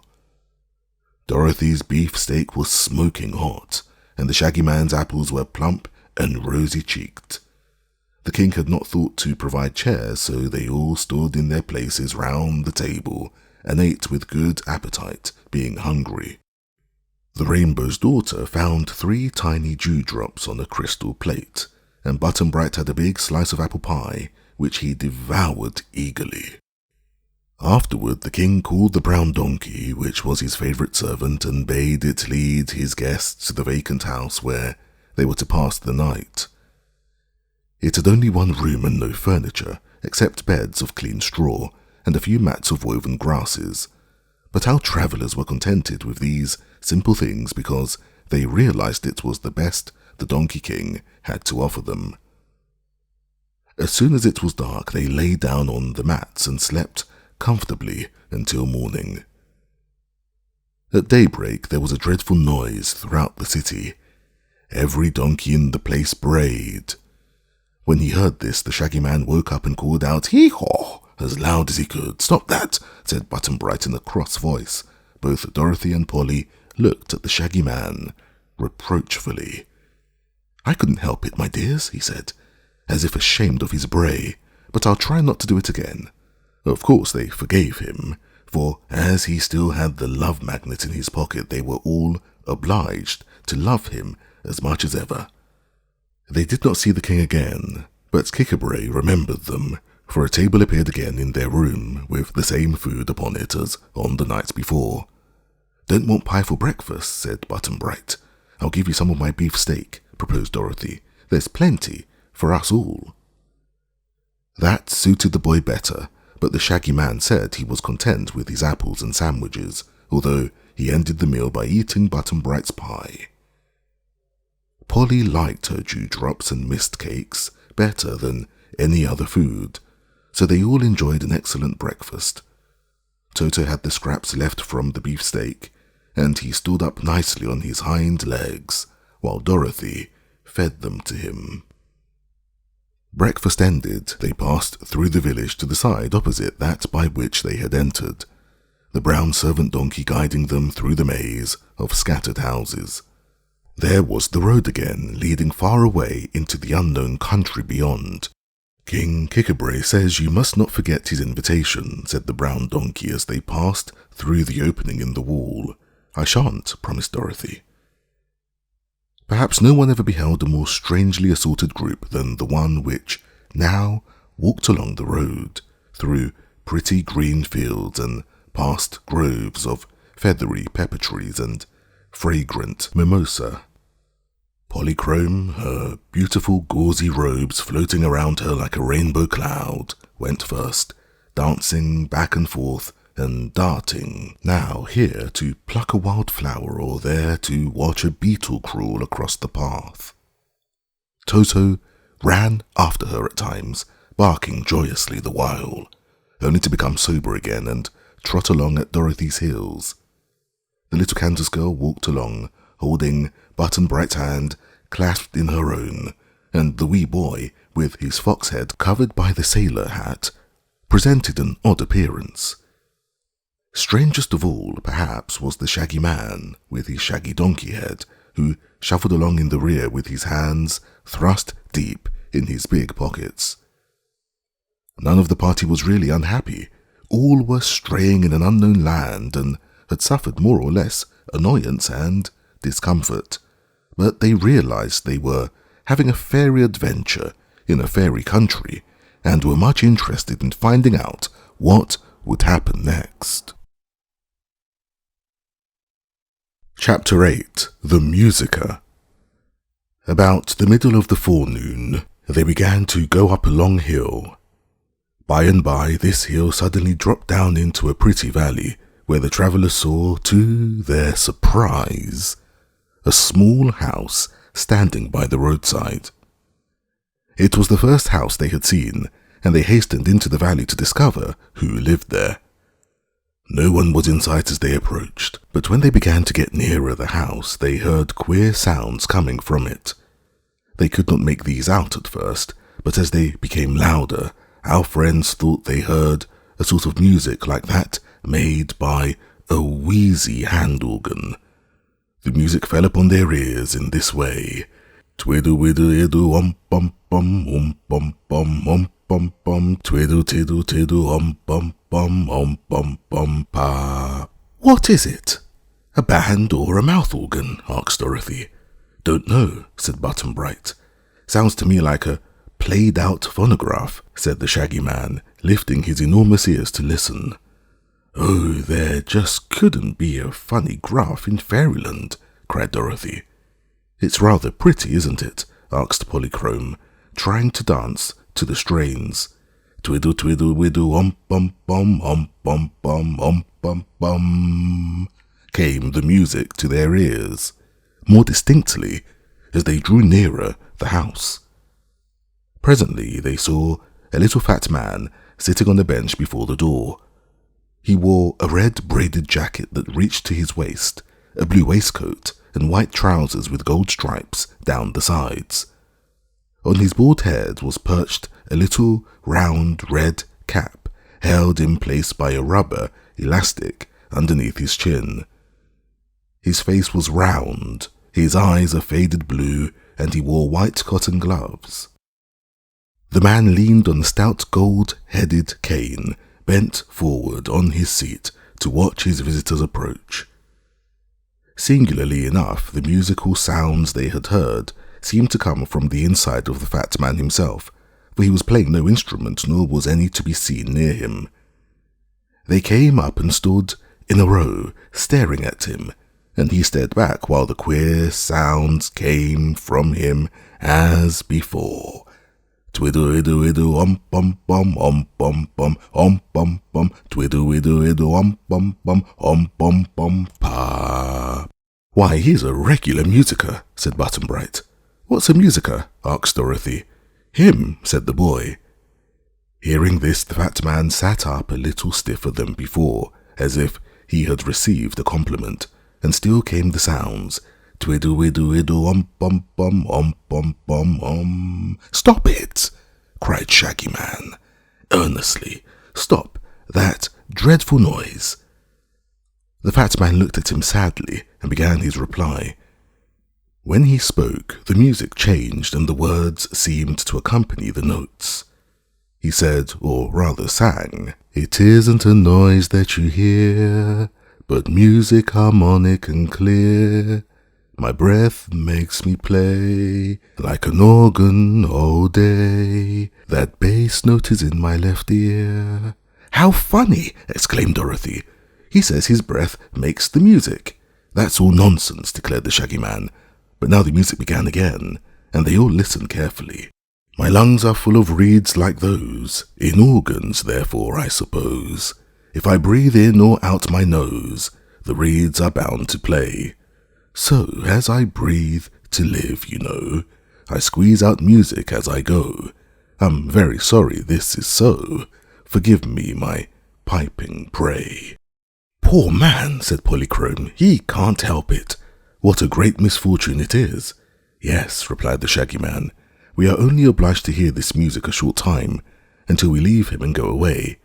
But the poor fellow must listen to himself as long as he lives, and that is enough to drive him crazy. Don't you think so?" "Don't know," said Button Bright. Toto said "Bow wow," and the others laughed.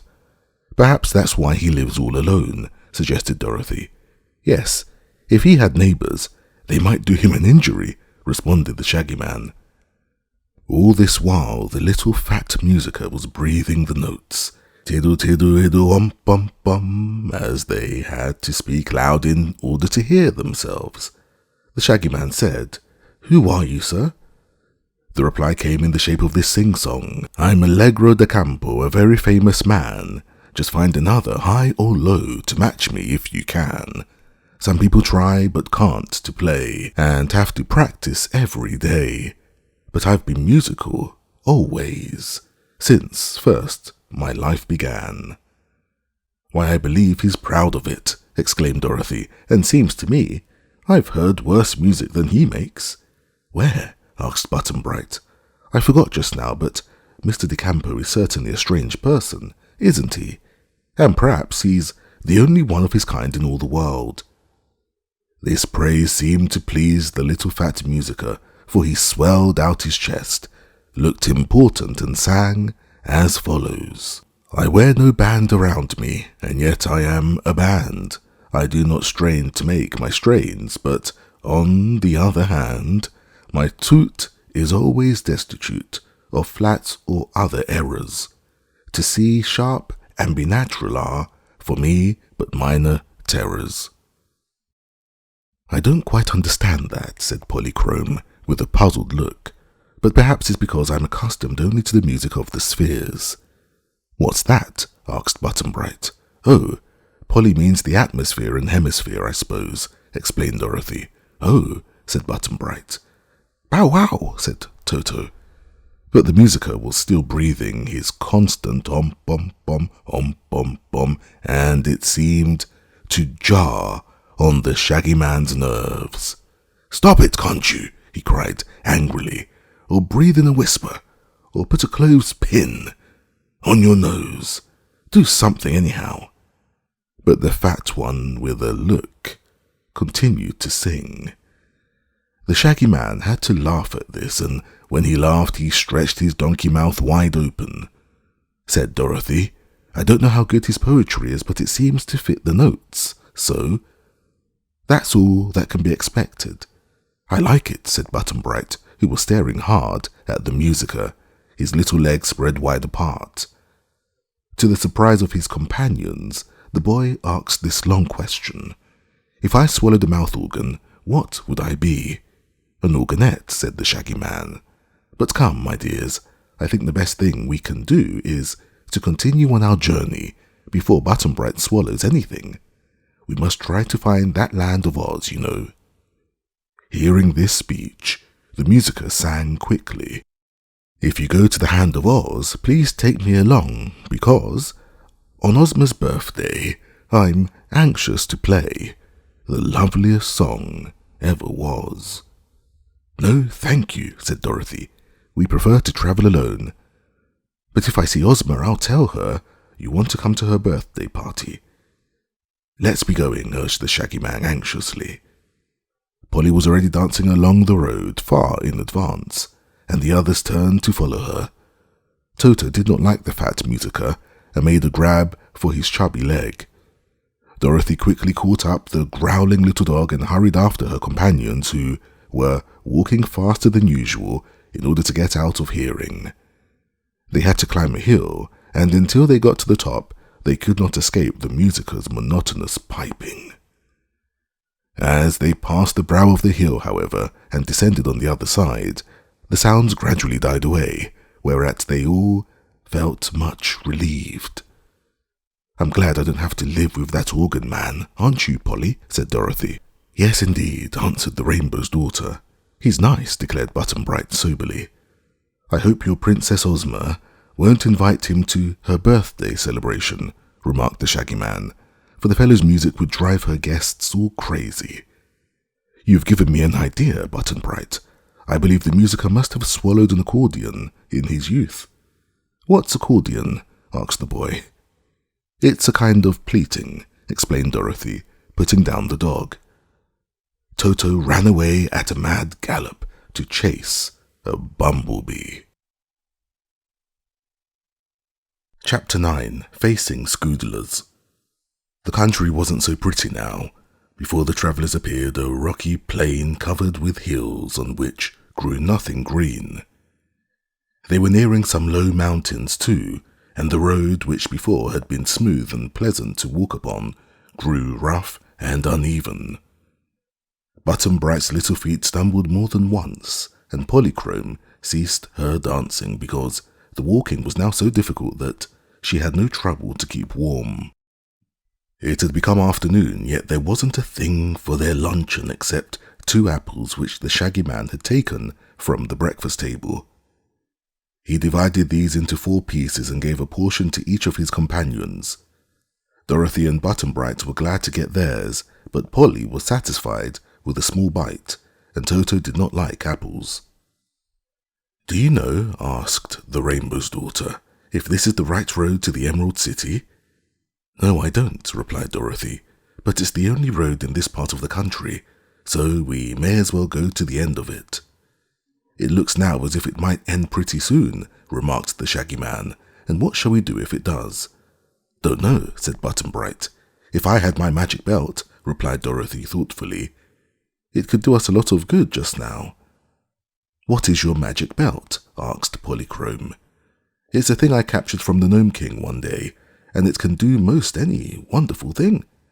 But I left it with Ozma, you know, 'cause magic won't work in Kansas, but only in our fairy countries."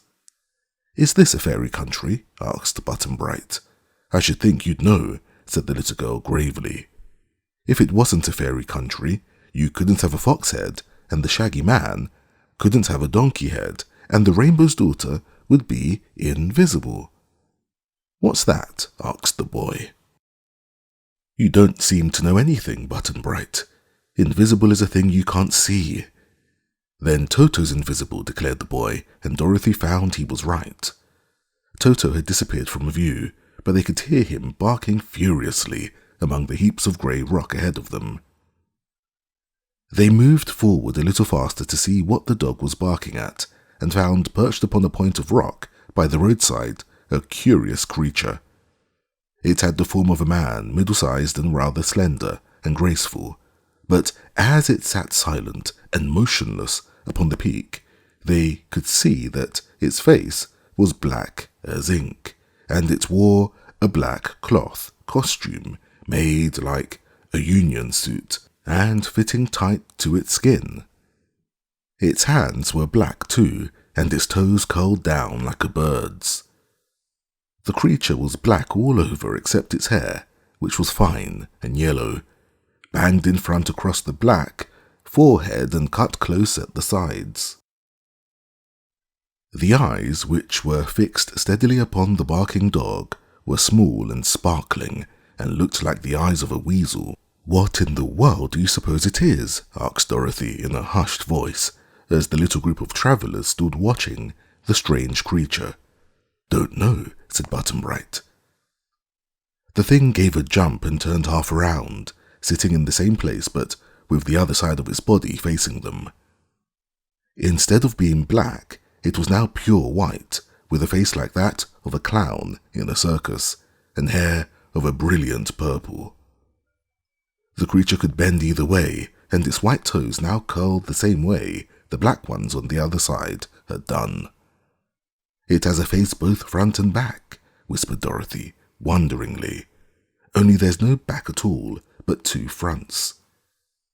Having made the turn, the being sat motionless as before, while Toto barked louder at the white man than he had done at the black one. "Once," said the Shaggy Man, "I had a jumping jack like that with 2 faces." "Was it alive?" asked Button-Bright. "No," replied the Shaggy Man. "It worked on strings and was made of wood." "Wonder if this works with strings," said Dorothy. But Polychrome cried, "Look!" for another creature just like the first had suddenly appeared, sitting on another rock, its black side toward them. The 2 twisted their heads around and showed a black face on the white side of one, and a white face on the black side of the other. "How curious," said Polychrome, "and how loose their heads seem to be. Are they friendly to us, do you think?" "Can't tell, Polly," replied Dorothy. "Let's ask them." The creatures flopped first one way and then the other, showing black or white by turns, and now another joined them, appearing on another rock. Our friends had come to the little hollow in the hills, and the place where they now stood was surrounded by jagged peaks of rock, except where the road ran through. "Now there are 4 of them," said the Shaggy Man. "5, declared Polychrome. "6, said Dorothy. "Lots of 'em," cried Button Bright. And so they were, quite a row of the 2-sided black and white creatures sitting on the rocks all around. Toto stopped barking and ran between Dorothy's feet, where he couched down as if afraid. The creatures did not look pleasant or friendly, to be sure, and the Shaggy Man's donkey face became solemn indeed. "Ask 'em who they are and what they want," whispered Dorothy. So the Shaggy Man called out in a loud voice, "Who are you?" "Scoodlers," they yelled in chorus, their voices sharp and shrill. "What do you want?" called the Shaggy Man. "You," they yelled, pointing their thin fingers at the group, and they all flopped around. So they were white, and then all flopped back again, so they were black. "But what do you want us for?" asked the Shaggy Man uneasily. "Soup," they all shouted, as if with one voice. "You!" they yelled. "Goodness me," said Dorothy, trembling a little. "The Scoodlers must be regular cannibals." "Don't want to be soup," protested Button Bright, beginning to cry. "Hush, dear," said the little girl, trying to comfort him. "We don't want any of us to be soup. But don't worry, the Shaggy Man will take care of us." "Will he?" asked Polychrome, who did not like the Scoodlers at all and kept close to Dorothy. "I'll try," promised the Shaggy Man, but he looked worried. Happening just then to feel the love magnet in his pocket, he said to the creatures with more confidence, "Don't you love me?" "Yes," they shouted all together. "Then you mustn't harm me or my friends," said the Shaggy Man firmly. "We love you in soup," they yelled, and in a flash turned their white sides to the front. "How dreadful," said Dorothy. "This is a time, Shaggy Man, when you get loved too much." "Don't want to be soup?" wailed Button Bright again, and Toto began to whine dismally as if he didn't want to be soup either. "The only thing to do," said the Shaggy Man to his friends in a low tone, "is to get out of this pocket in the rocks as soon as we can, and leave the Scoodlers behind us. Follow me, my dears, and don't pay any attention to what they do or say." With this, he began to march along the road in the opening of the rocks ahead, and the others kept close behind him.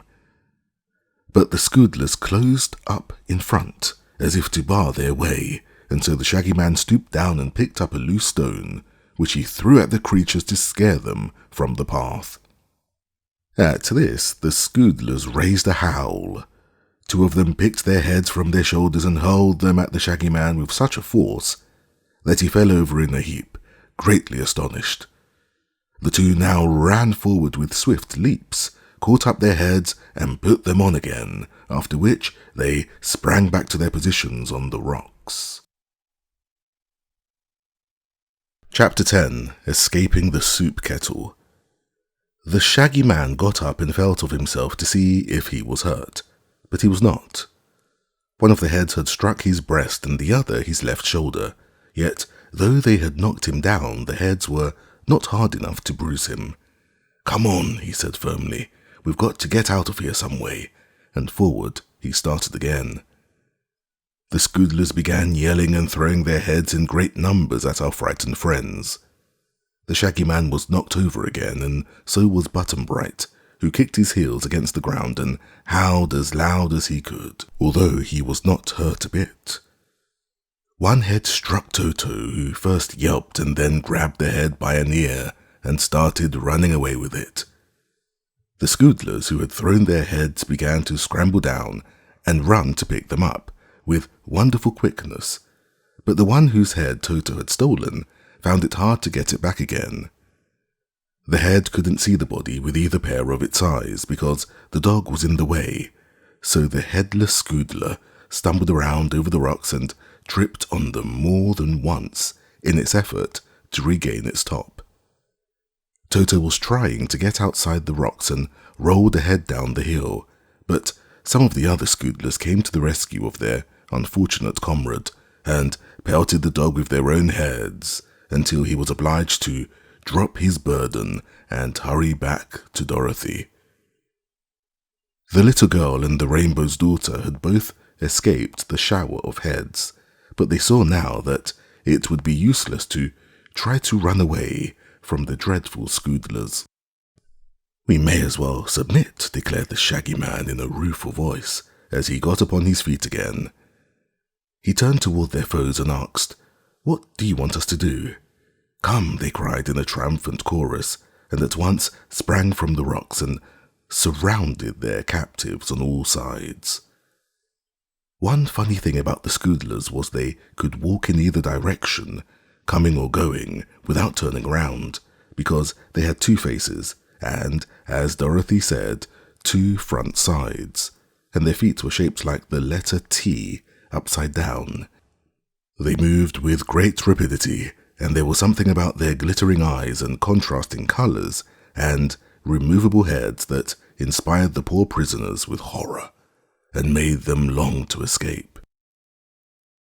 But the creatures led their captives away from the rocks and the road, down the hill by a side path until they came before a low mountain of rock that looked like a huge bowl turned upside down. At the edge of this mountain was a deep gulf, so deep that when you looked into it, there was nothing but blackness below. Across the gulf was a narrow bridge of rock, and at the other end of the bridge was an arched opening that led into the mountain. Over this bridge the Scoodlers led their prisoners through the opening into the mountain, which they found to be an immense hollow dome lighted by several holes in the roof. All around the circular space were built rock houses, set close together, each with a door in the front wall. None of these houses was more than 6 feet wide, but the Scoodlers were thin people sidewise and did not need much room. So vast was the dome that there was a large space in the middle of the cave, in front of all these houses, where the creatures might congregate as in a great hall. It made Dorothy shudder to see a huge iron kettle suspended by a stout chain in the middle of the place, and underneath the kettle a great heap of kindling wood and shavings ready to light. "What's that?" asked the Shaggy Man, drawing back as they approached this place, so that they were forced to push him forward. "The soup kettle," yelled the Scoodlers, and then they shouted in the next breath, "We're hungry." Button-Bright, holding Dorothy's hand in one chubby fist and Polly's hand in the other, was so affected by this shout that he began to cry again, repeating the protest, "Don't want to be soup, I don't." "Never mind," said the Shaggy Man consolingly. "I ought to make enough soup to feed them all. I'm so big, so I'll ask them to put me in the kettle first." "All right," said Button-Bright more cheerfully. But the Scoodlers were not ready to make soup yet. They led the captives into the house at the farther side of the cave, a house somewhat wider than the others. "Who lives here?" asked the Rainbow's Daughter. The Scoodlers nearest her replied, "The Queen." It made Dorothy hopeful to learn that a woman ruled over these fierce creatures, but a moment later they were ushered by 2 or 3 of the escort into a gloomy, bare room, and her hope died away, for the Queen of the Scoodlers proved to be much more dreadful in appearance than any of her people. One side of her was fiery red, with jet black hair and green eyes, and the other side of her was bright yellow, with crimson hair and black eyes. She wore a short skirt of red and yellow, and her hair, instead of being banged, was a tangle of short curls upon which rested a circular crown of silver, much dented and twisted because the Queen had thrown her head at so many things so many times. Her form was lean and bony, and both her faces were deeply wrinkled. "What have we here?" asked the Queen sharply, as our friends were made to stand before her. "Soup," cried the guard of Scoodlers, speaking together. "We're not," said Dorothy indignantly. "We're nothing of the sort." "Ah, but you will be soon," retorted the Queen, a grim smile making her look more dreadful than before. "Pardon me, most beautiful vision," said the Shaggy Man, bowing before the Queen politely. "I must request your Serene Highness to let us go our way without being made into soup, for I own the love magnet, and whoever meets me must love me and all my friends." "True," replied the Queen.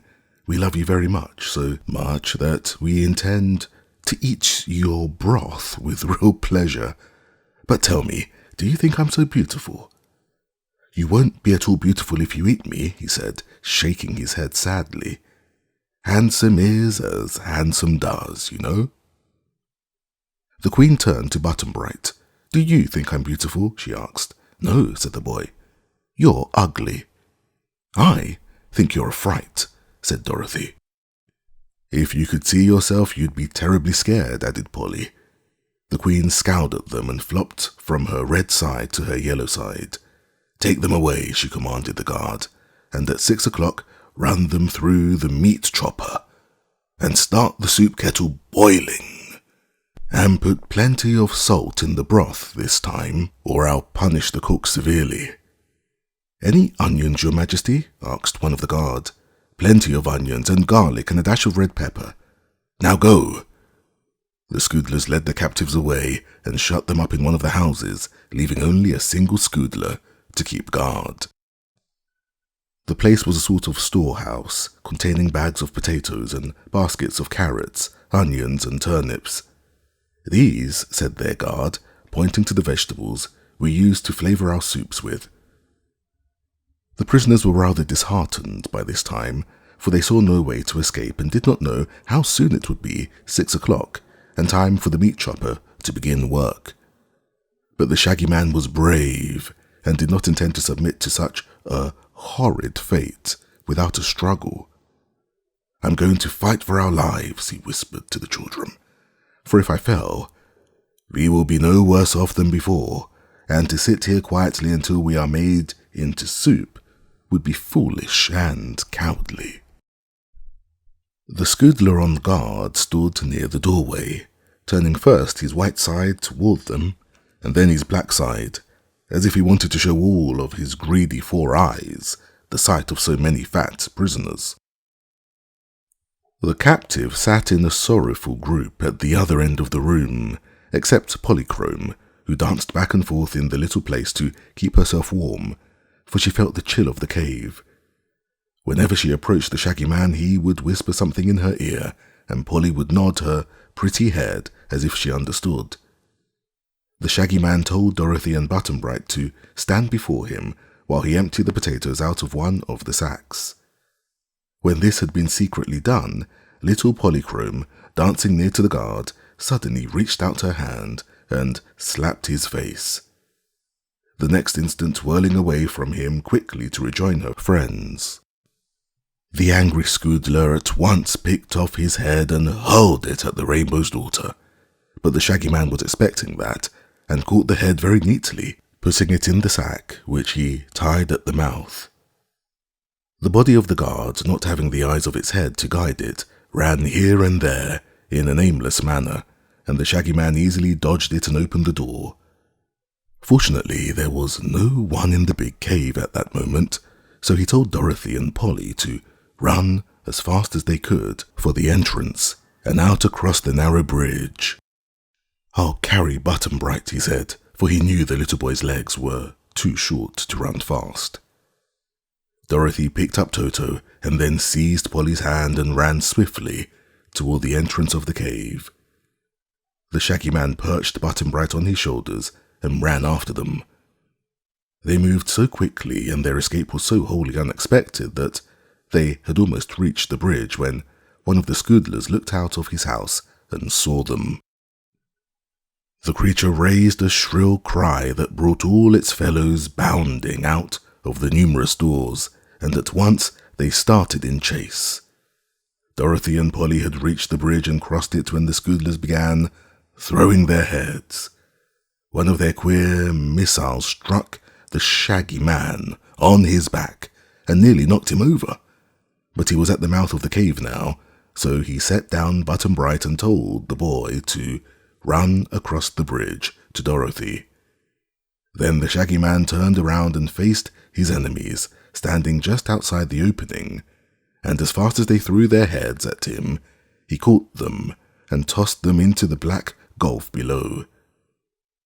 The headless bodies of the foremost Scoodlers kept the others from running close up, but they also threw their heads in an effort to stop the escaping prisoners. The Shaggy Man caught them all and sent them whirling down into the black gulf. Among them, he noticed the crimson and yellow head of the Queen, and this he tossed after the others with right good will. Presently, every scoodler of the lot had thrown its head, and every head was down in the deep gulf, and now the helpless bodies of the creatures were mixed together in the cave and wriggling around in a vain attempt to discover what had become of their heads. The Shaggy Man laughed and walked across the bridge to rejoin his companions. "It's lucky I learned to play baseball when I was young," he remarked, "for I caught all those heads easily, and never missed one. But come along, little ones, the Scoodlers will never bother us or anyone else any more." Button-Bright was still frightened and kept insisting, "I don't want to be soup," for the victory had been gained so suddenly that the boy could not realize they were free and safe. But the Shaggy Man assured him that all danger of their being made into soup was now past, as the Scoodlers would be unable to eat soup for some time to come.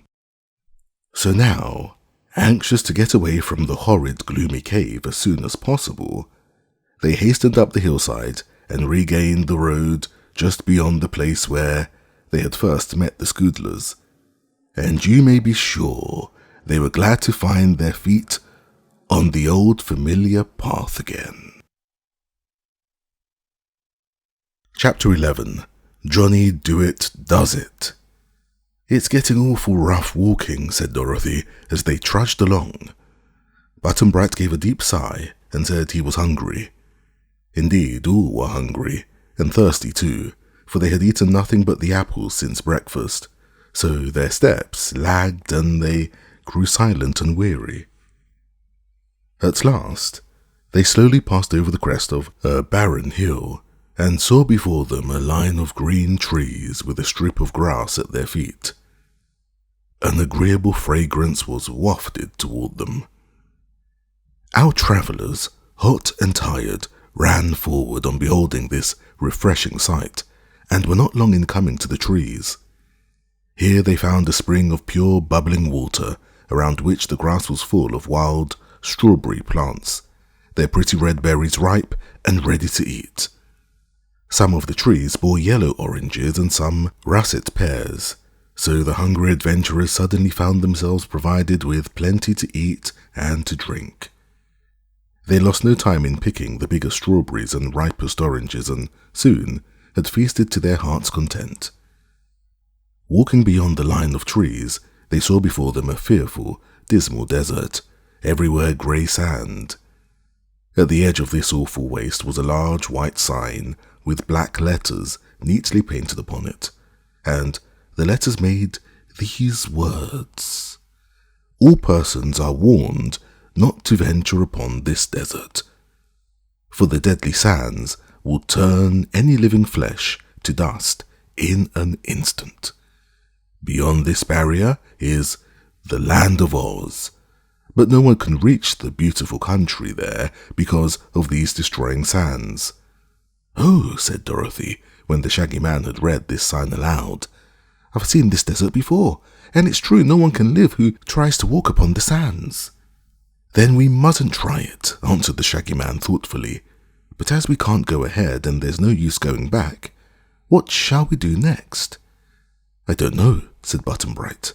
"I'm sure I don't know either," added Dorothy despondently. "I wish Father would come for me," sighed the pretty Rainbow's daughter. "I would take you all to live upon the rainbow, where you could dance along its rays from morning till night, without a care or worry of any sort. But I suppose Father's too busy just now to search the world for me." "Don't want to dance," said Button-Bright, sitting down wearily upon the soft grass. "It's very good for you, Polly," said Dorothy, "but there are other things that would suit me better than dancing on rainbows. I'm afraid they'd be a kind of soft and squunchy underfoot. Anyhow, although they're so pretty to look at." This didn't help to solve the problem, and they all fell silent and looked at one another questioningly. "Really, I don't know what to do," muttered the Shaggy Man, gazing hard at Toto, and the little dog wagged his tail and said, "Bow wow," just as if he could not tell either what to do. Button-Bright got a stick and began to dig in the earth, and the others watched him for a while in deep thought. Finally, the Shaggy Man said, "It's nearly evening now, so we may well sleep in this pretty place and get rested. Perhaps by morning we can decide what is best to be done." There was little chance to make beds for the children, but the leaves of the trees grew thickly and would serve to keep off the night dews. So the Shaggy Man piled soft grasses in the thickest shade, and when it was dark, they lay down and slept peacefully until morning. Long after the others were asleep, however, the Shaggy Man sat in the starlight by the spring, gazing thoughtfully into its bubbling waters. Suddenly, he smiled and nodded to himself as if he had found a good thought, after which he, too, laid himself down under a tree and was soon lost in slumber. In the bright morning sunshine, as they ate of the strawberries and sweet juicy pears, Dorothy said, "Polly, can you do any magic?" "No, dear," answered Polychrome, shaking her dainty head. "You ought to know some magic, being the Rainbow's daughter," continued Dorothy earnestly. "But we who live on the rainbow among the fleecy clouds have no use for magic," replied Polychrome. "What I'd like," said Dorothy, "is to find some way to cross the desert to the land of Oz and its Emerald City. I've crossed it already, you know, more than once. First a cyclone carried my house over, and some silver shoes brought me back again in half a second. Then Ozma took me over on her magic carpet, and the Gnome King's magic belt took me home that time. You see, it was magic that did it every time except the first, and we can't expect a cyclone to happen along and take us to the Emerald City now." "No, indeed," returned Polly with a shudder. "I hate cyclones anyway." "That's why I wanted to find out if you could do any magic," said the little Kansas girl. "I'm sure I can't, and I'm sure Button-Bright can't, and the only magic the Shaggy Man has is the love magnet, which won't help us much." "Don't be too sure of that, my dear," spoke the Shaggy Man, a smile on his donkey face. "I may not be able to do magic myself, but I can call to us a powerful friend who loves me because I own the love magnet, and this friend surely will be able to help us." "Who is your friend?" asked Dorothy. "Johnny Dooit." "What can Johnny do?" "Anything," answered the Shaggy Man with confidence. "Ask him to come," she exclaimed eagerly. The Shaggy Man took the love magnet from his pocket and unwrapped the paper that surrounded it. Holding the charm in the palm of his hand, he looked at it steadily and said these words: "Dear Johnny Dooit, come to me. I need you bad as can be." "Well, here I am," said a cheery little voice, "but you shouldn't say you need me bad, 'cause I'm always good." At this they quickly whirled around to find a funny little man sitting on a big copper chest, puffing smoke from a long pipe. His hair was grey, his whiskers were grey, and these whiskers were so long that he had wound the ends of them around his waist and tied them in a hard knot underneath the leather apron that reached from his chin nearly to his feet, and which was soiled and scratched as if it had been used a long time. His nose was broad and stuck up a little, but his eyes were twinkling and merry. The little man's hands and arms were as hard and tough as the leather on his apron, and Dorothy thought Johnny Dooit looked as if he had done a lot of hard work in his lifetime. "Good morning, Johnny," said the Shaggy Man. "Thank you for coming to me so quickly." "I never waste time," said the newcomer promptly. "But what's happened to you? Where did you get that donkey head? Really, I wouldn't have known you at all, Shaggy Man, if I hadn't looked at your feet." The Shaggy Man introduced Johnny Dooit to Dorothy and Toto and Button-Bright and the Rainbow's daughter, and told him the story of their adventures, adding that they were anxious now to reach the Emerald City in the land of Oz, where Dorothy had friends who would take care of them and send them safe home again. "But," said he, "we find that we can't cross this desert, which turns all living flesh that touches it into dust. So I have asked you to come and help us." Johnny Do-It puffed his pipe and looked carefully at the dreadful desert in front of them, stretching so far away that they could not see its end. "You must ride," he said briskly. "What in?" asked the Shaggy Man. "In a sandboat, which has runners like a sled and sails like a ship.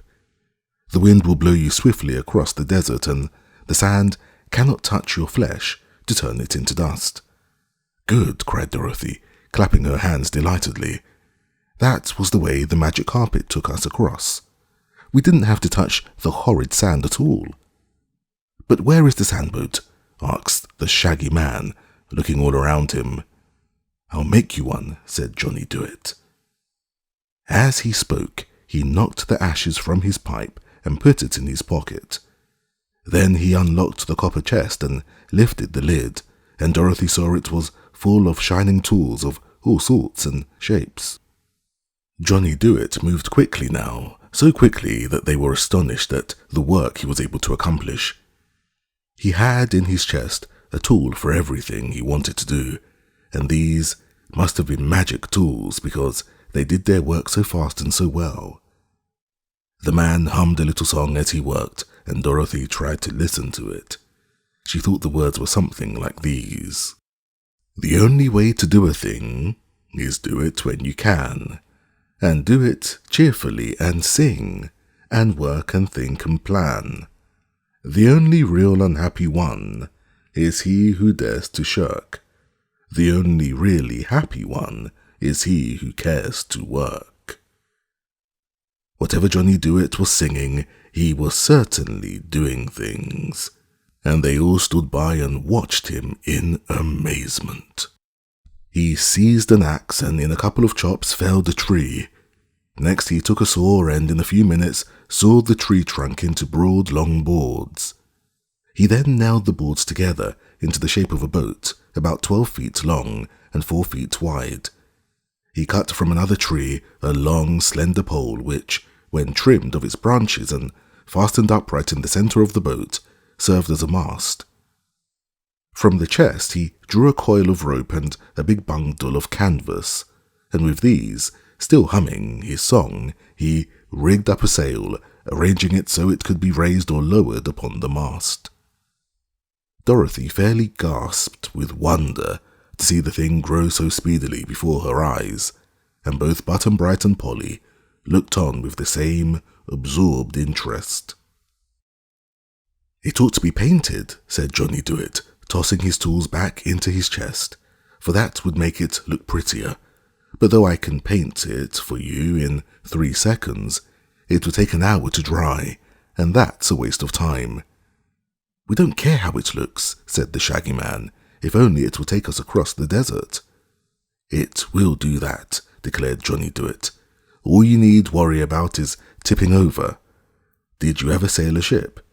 "I've seen one sailed," said the Shaggy Man. "Good. Sail this boat the way you've seen a ship sailed, and you'll be across the sands before you know it." With this, he slammed down the lid of the chest, and the noise made them all wink. While they were winking, the workman disappeared, tools and all. Chapter 12. The Deadly Desert Crossed. "Oh, that's too bad," cried Dorothy. "I wanted to thank Johnny Do-It for all his kindness to us."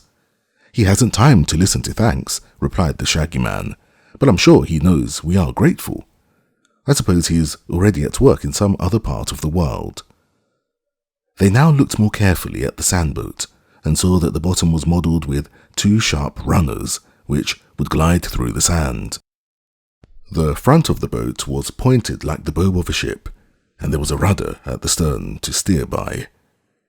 It had been built just at the edge of the desert, so that all its length lay upon the grey sand, except the after part, which still rested on the strip of grass. "Get in, my dears," said the Shaggy Man. "I'm sure I can manage this boat as well as any sailor. All you need to do is sit still in your places." Dorothy got in, Toto in her arms, and sat on the bottom of the boat just in front of the mast. Button-Bright sat in front of Dorothy, while Polly leaned over the bow. The Shaggy Man knelt behind the mast. When all were ready, he raised the sail halfway. The wind caught it. At once the sand boat started forward, slowly at first, then with added speed. The Shaggy Man pulled the sail way up, and they flew so fast over the deadly desert that everyone held fast to the sides of the boat and scarcely dared to breathe. The land lay in billows and was in places very uneven, so that the boat rocked dangerously from side to side, but it never quite tipped over, and the speed was so great that the Shaggy Man himself became frightened and began to wonder how he could make the ship go slower. If we're spilled in this sand, in the middle of the desert, Dorothy thought to herself, will be nothing but dust in a few minutes, and that will be the end of us. But they were not spilled, and by, Polychrome, who was clinging to the bow and looking straight ahead, saw a dark line before them and wondered what it was. It grew plainer every second until she discovered it to be a row of jagged rocks at the end of the desert, while high above these rocks she could see a tableland of green grass and beautiful trees. "Look out!" she screamed to the Shaggy Man. "Go slowly, or we shall smash into the rocks." He heard her and tried to pull down the sail, but the wind would not let go of the broad canvas, and the ropes had become tangled. Nearer and nearer they drew to the great rocks, and the Shaggy Man was in despair because he could do nothing to stop the wild rush of the sandboat. They reached the edge of the desert and bumped squarely into the rocks. There was a crash as Dorothy, Button-Bright, Toto, and Polly flew up in the air in a curve like a skyrocket's, one after another, landing high upon the grass, where they rolled and tumbled for a time before they could stop themselves.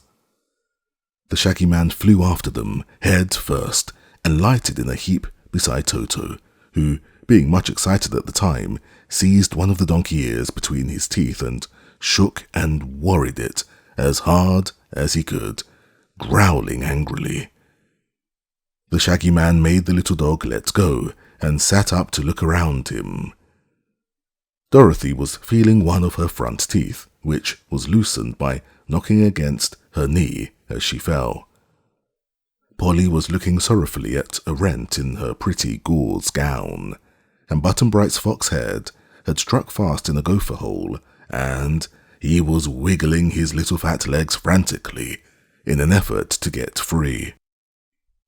Otherwise, they were unhurt by the adventure, so the Shaggy Man stood up and pulled Button-Bright out of the hole and went to the edge of the desert to look at the sandboat. It was a mere mass of splinters now, crushed out of shape against the rocks.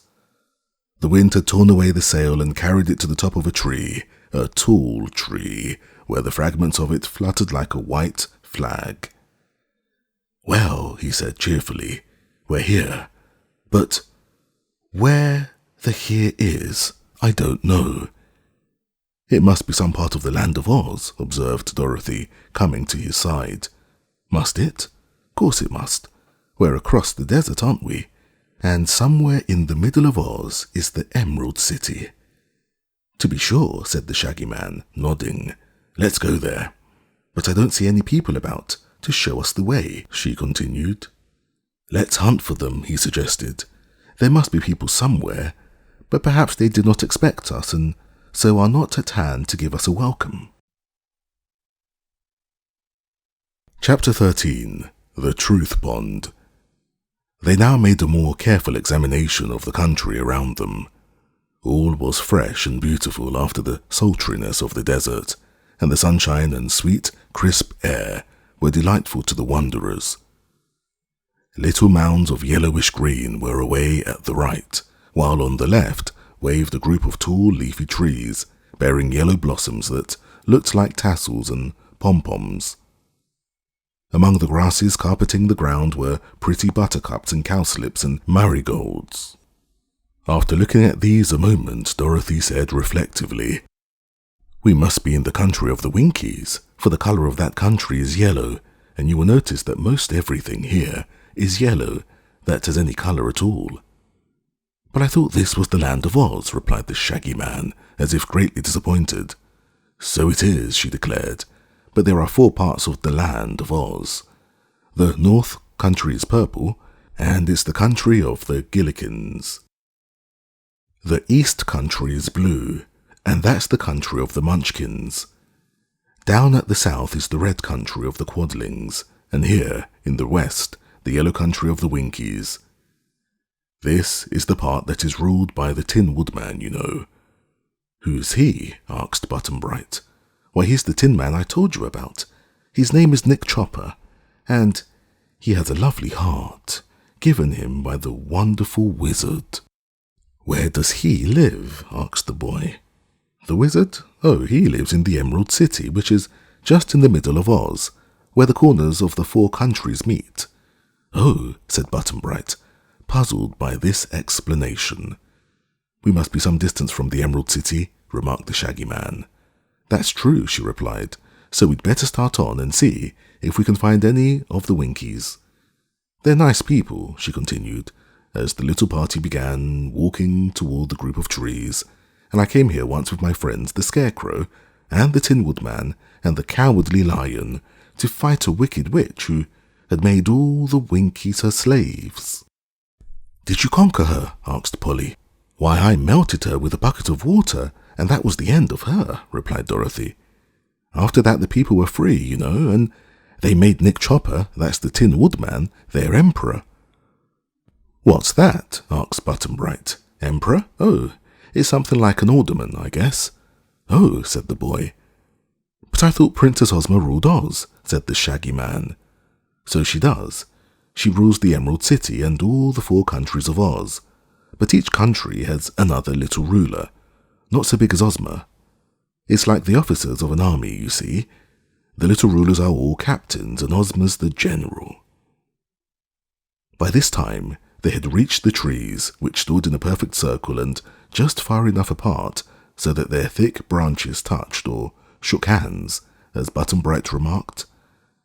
Under the shade of the trees they found, in the center of the circle, a crystal pool, its water as still as glass. It must have been deep, too, for when Polychrome bent over it, she gave a little sigh of pleasure. "Why, it's a mirror!" she cried, for she could see all her pretty face and fluffy rainbow-tinted gown reflected in the pool, as natural as life.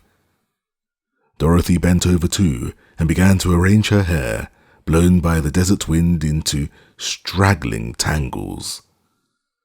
Button-Bright leaned over the edge next, and then began to cry, for the sight of his fox head frightened the poor little fellow. "I guess I won't look," remarked the Shaggy Man sadly, for he didn't like his donkey head either.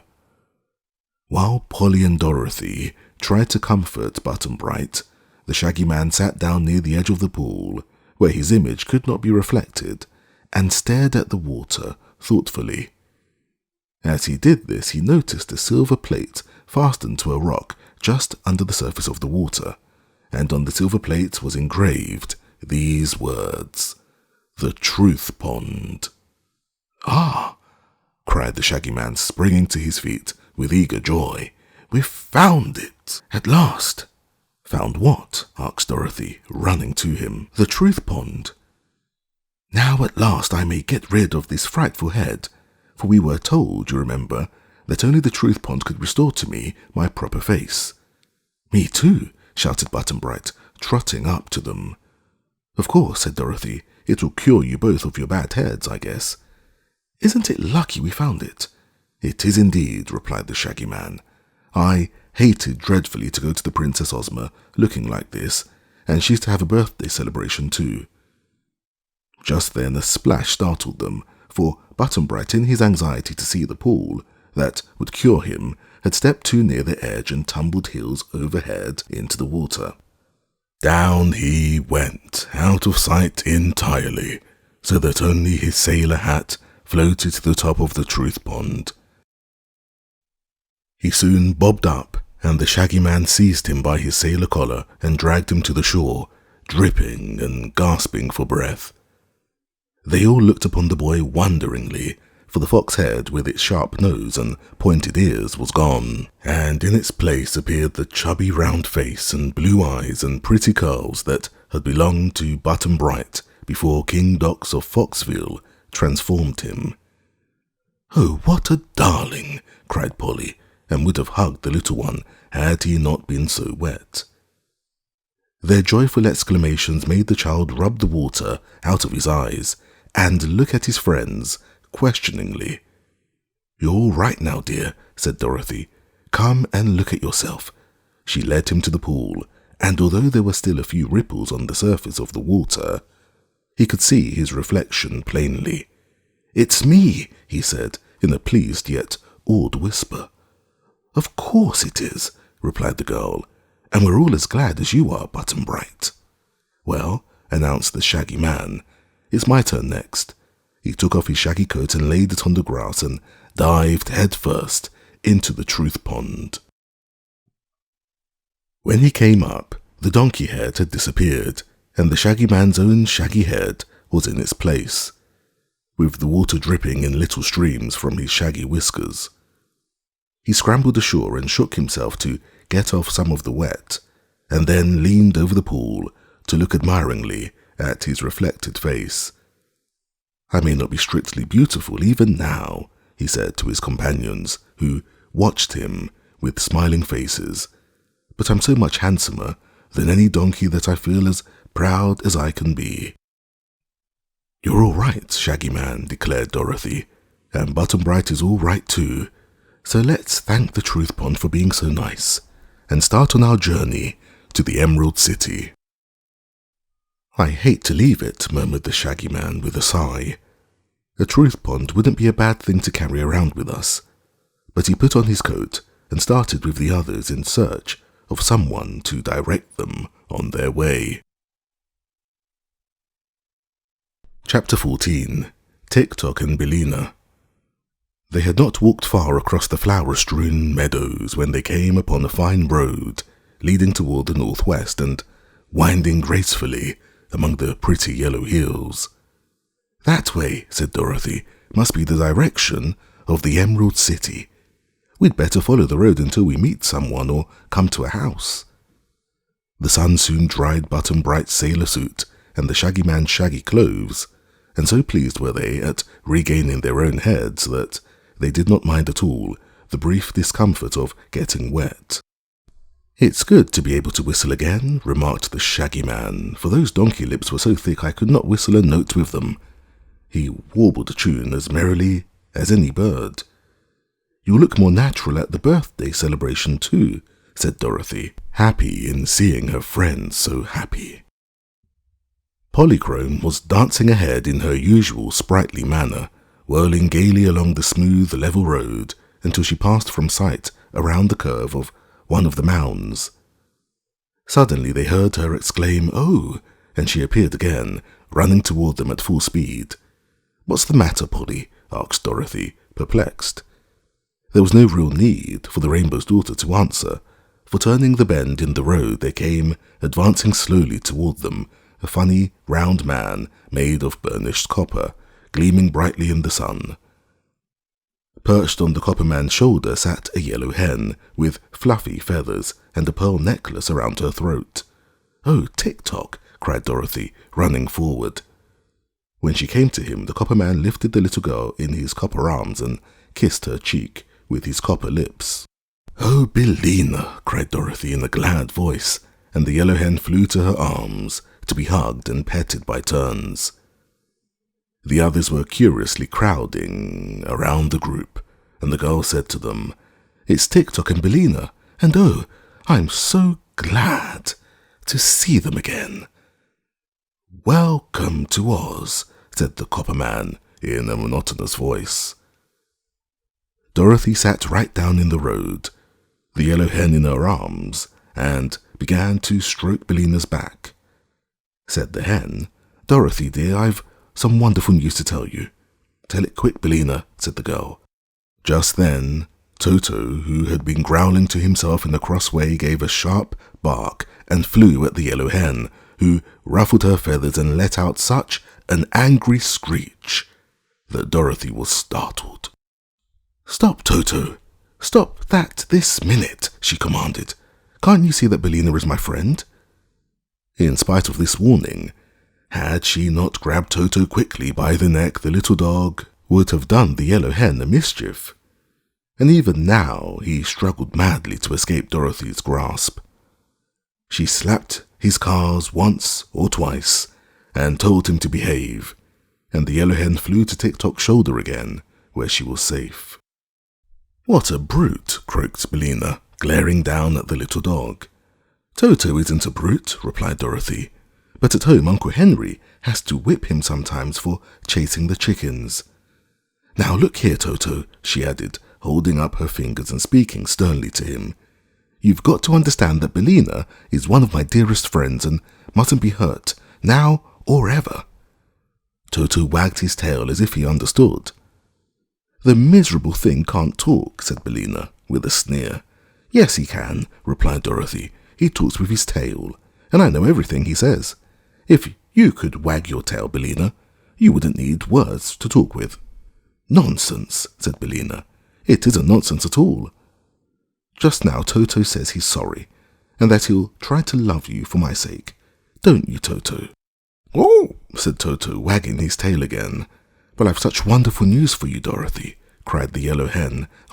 "Wait a minute, dear," interrupted the little girl. "I've got to introduce you all first. That's manners, Billina.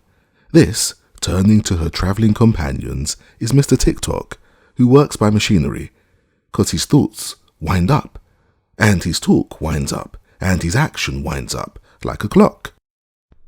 "Do they all wind up together?" asked the Shaggy Man.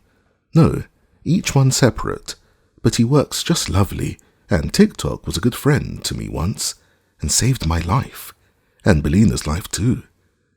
"Is he alive?" asked Button-Bright, looking hard at the Copper Man. "Oh, no, but his machinery makes him just as good as alive." She turned to the Copper Man and said politely, "Mr. Tick-Tock, these are my new friends, the Shaggy Man, and Polly, the Rainbow's daughter, and Button-Bright and Toto. Only Toto isn't a new friend, 'cause he's been to Oz before." The Copper Man bowed low, removing his copper hat as he did so. "I'm very pleased to meet Dorothy's Here he stopped short. "Oh, I guess his speech needs winding," said the little girl, running behind the Copper Man to get the key off a hook at his back. She wound him up as a place under his right arm, and he went on to say, "Pardon me for running down. I was about to say I am pleased to meet Dorothy's friends, who must be my friends." The words were somewhat jerky, but plain to understand. "And this is Billina," continued Dorothy, introducing the yellow hen, and they all bowed to her in turn. "I've such wonderful news," said the hen, turning her head so that one bright eye looked full at Dorothy. "What is it, dear?" asked the girl. "I've hatched out 10 of the loveliest chicks you ever saw." "Oh, how nice! And where are they, Billina?" "I left them at home. But they're beauties, I assure you, and all wonderfully clever. I've named them Dorothy." "Which one?" asked the girl. "All of them," replied Billina. "That's funny. Why did you name them all with the same name?" "It was so hard to tell them apart," explained the hen. "Now, when I call Dorothy, they all come running to me in a bunch. It's much easier, after all, than having a separate name for each." "I'm just dying to see 'em, Billina," said Dorothy eagerly. "But tell me, my friends, how did you happen to be here, in the country of the Winkies, the first of all to meet us?" "I'll tell you," answered Tick-Tock, in his monotonous voice, all the sounds of his words being on one level. "Princess Ozma saw you in her magic picture and knew you were coming here, so she sent Billina to me to welcome you, as she could not come herself, so that Fizzidiggle come saluting Hyber Gobble in Tubzibic." "Good gracious, what's ever the matter now?" cried Dorothy, as the Copper Man continued to babble these unmeaning words which no one could understand at all because they had no sense. "Don't know," said Button-Bright, who was half scared. Polly whirled away to a distance and turned to look at the Copper Man in a fright. His thoughts have run down this time, remarked Bellina composedly as she sat on Tick-Tock's shoulder and pruned her sleek feathers. When he can't think, he can't talk properly, any more than you can. You have to wind up his thoughts, Dorothy, or else I'll have to finish his story myself. Dorothy ran around and got the key again and wound up Tick-Tock under his left arm, after which he could speak plainly again. "Pardon me," he said, "but when my thoughts run down, my speech has no meaning, for words are formed only by thought. I was about to say that Ozma sent us to welcome you and invite you to come straight to the Emerald City. She was too busy to come herself, for she is preparing for her birthday celebration, which is to be a grand affair." "I've heard of it," said Dorothy, "and I'm glad we've come in time to attend. Is it far from here to the Emerald City?" "Not very far," answered Tick-Tock, "and we have plenty of time. Tonight we will stop at the palace of the Tin Woodman, and tomorrow night we will arrive at the Emerald City." "Goody!" cried Dorothy. "I'd like to see dear Nick Chopper again. How's his heart?" "It's fine," said Bellina. "The Tin Woodman says it gets softer and kindlier every day." "He's waiting at his castle to welcome you, Dorothy, but he couldn't come with us because he is getting polished as bright as possible for Ozma's party." "Well then," said Dorothy, "let's start on, and we can talk more as we go." They proceeded on their journey in a friendly group, for Polychrome had discovered that the Chopper Man was harmless and was no longer afraid of him. Button Bright was also reassured and took quite a fancy to Tick-Tock. He wanted the Clockwork Man to open himself so that he might see the wheels go round, but that was a thing Tick-Tock could not do. Button Bright then wanted to wind up the Chopper Man, and Dorothy promised he should do so as soon as any part of the machinery ran down. This pleased Button Bright, who held fast to one of Tick-Tock's copper hands as he trudged along the road, while Dorothy walked on the other side of her old friend, and Bellina perched by turns upon his shoulder or his copper hat. Polly once more joyously danced ahead, and Toto ran after her, barking with glee. The Shaggy Man was left to walk behind, but he didn't seem to mind that a bit, and whistled merrily or looked curiously upon the pretty scenes they passed. At last they came to a hilltop from which the tin castle of Nick Chopper could plainly be seen, its towers glistening magnificently under the rays of the declining sun. "How pretty!" exclaimed Dorothy. "I've never seen the Emperor's new house before." "He built it because the old castle was damp and likely to rust his tin body," said Bellina. "All those towers and steeples and domes and gables took a lot of tin, as you can see." "Is it a toy?" asked Button Bright softly. "No, dear," answered Dorothy. "It's better than that. It's the fairy dwelling of a fairy prince." Chapter 15.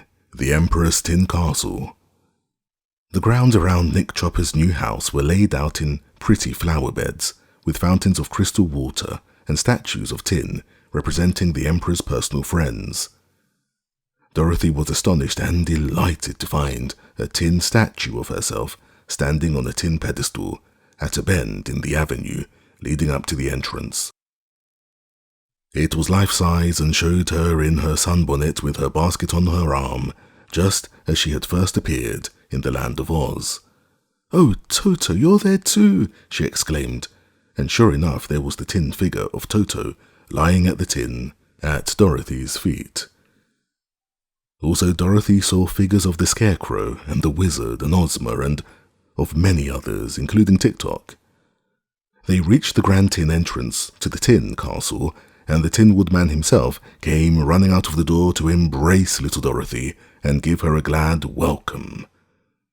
He welcomed her friends as well, and the Rainbow's Daughter he declared to be the loveliest vision his tin eyes had ever beheld. He patted Button Bright's curly head tenderly, for he was fond of children, and turned to the Shaggy Man and shook both his hands at the same time. Nick Chopper, the Emperor of the Winkies, who was also known throughout the Land of Oz as the Tin Woodman, was certainly a remarkable person. He was neatly made, all of tin, nicely soldered at the joints, and his various limbs were cleverly hinged to his body so that he could use them nearly as well as if they had been common flesh. Once he told the Shaggy Man he had been made all of flesh and bones, as other people are, and then he chopped wood in the forest to earn his living. But the axe slipped so often and cut off parts of him, which he had replaced with tin, that finally there was no flesh left, nothing but tin, so he became a real Tin Woodman. The wonderful Wizard of Oz had given him an excellent heart to replace his old one, and he didn't at all mind being tin. Everyone loved him, and he loved everyone, and he was therefore as happy as the day was long. The Emperor was proud of his new tin castle, and showed his visitors through all the rooms. Every bit of the furniture was made of brightly polished tin, the tables, chairs, beds, and all. Even the floors and walls were of tin. "I suppose," said he, "that there are no cleverer tinsmiths in all the world than the Winkies. It would be hard to match this castle in Kansas, wouldn't it, little Dorothy?" "Very hard," replied the child gravely. "It must have cost a lot of money," remarked the Shaggy Man. "Money? Money in Oz?" cried the Tin Woodman. "What a queer idea. Did you suppose we are so vulgar as to use money here?" "Why not?" asked the Shaggy Man. "If we used money to buy things with, instead of love and kindness, and the desire to please one another, then we should be no better than the rest of the world," declared the Tin Woodman. "Fortunately, money is not known in the land of Oz at all. We have no rich and no poor, for what one wishes the others all try to give, in order to make him happy, and no one in all Oz cares to have more than he can use." "Good," cried the Shaggy Man, greatly pleased to hear this. "I also despise money. A man in Butterfield owes me 15 cents, and I will not take it from him. The land of Oz is surely the most favored land in all the world, and its people the happiest. I should like to live here always." The Tin Woodman listened with respectful attention. Already he loved the Shaggy Man, although he did not yet know of the love magnet. So he said, "If you can prove to the Princess Ozma that you are honest and true and worthy of our friendship, you may indeed live here all your days and be as happy as we are." "I'll try to prove that," said the Shaggy Man earnestly. "And now," continued the Emperor, "you must all go to your rooms and prepare for dinner, which will presently be served in the grand tin dining hall. I am sorry, Shaggy Man, that I cannot offer you a change of clothing, but I dress only in tin myself, and I suppose that would not suit you." "I care little about dress," said the Shaggy Man indifferently. "So I should imagine," replied the Emperor with true politeness. They were shown to their rooms and permitted to make such toilettes as they could, and soon they assembled again in the grand tin dining hall, even Toto being present. For the Emperor was fond of Dorothy's little dog, and the girl explained to her friends that in Oz all animals were treated with as much consideration as the people, if they behaved themselves, she added. Toto behaved himself and sat in a tin high chair beside Dorothy and ate his dinner from a tin platter. Indeed, they all ate from tin dishes, but these were of pretty shapes and brightly polished. Dorothy thought they were just as good as silver. Button-Bright looked curiously at the man who had no appetite inside him, for the Tin Woodman, although he had prepared so fine a feast for his guests, ate not a mouthful himself, sitting patiently in his place to see that all built so that they could eat were well and plentifully served. What pleased Button-Bright most about the dinner was the tin orchestra that played sweet music while the company ate. The players were not tin, being just ordinary Winkies, but the instruments they played upon were all tin trumpets, tin fiddles, tin drums, and cymbals, and flutes and horns and all. They played so nicely the Shining Emperor Waltz, composed expressly in honor of the Tin Woodman by Mr. H.M. Wogglebug, T.E., that Polly could not resist dancing to it. After she had tasted a few drops, Freshly gathered for her, she danced gracefully to the music while the others finished their repast, and when she whirled until her fleecy draperies of rainbow hues enveloped her like a cloud, the Tin Woodman was so delighted that he clapped his tin hands until the noise of them drowned the sound of the cymbals. Altogether it was a merry meal, although Polychrome ate little and the host nothing at all. "I'm sorry the Rainbow's daughter missed her mist cakes," said the Tin Woodman to Dorothy. "But by a mistake, Miss Polly's mist cakes were mislaid and not missed until now. I'll try to have some for her breakfast." They spent the evening telling stories, and the next morning left the splendid tin castle and set out upon the road to the Emerald City. The Tin Woodman went with them, of course, having by this time been so brightly polished that he sparkled like silver. His axe, which he always carried with him, had a steel blade that was tin-plated, and a handle covered with tin plate, beautifully engraved and set with diamonds. The Winkies assembled before the castle gates and cheered the Emperor as he marched away, and it was easy to see that they all loved him dearly. Chapter 16. Visiting the Pumpkin Field. Dorothy let Button-Bright wind up the clockwork in the Copper Man this morning, his thinking machine first, then his speech, and finally his action, so he would doubtless run perfectly until they had reached the Emerald City. The Copper Man and the Tin Man were good friends, and not so much alike as you might think, for one was alive and the other moved by means of machinery. One was tall and angular, and the other short and round. You could love the Tin Woodman because he had a fine nature, kindly and simple. But the Machine Man you could only admire without loving, since to love such a thing as he was as impossible as to love a sewing machine or an automobile.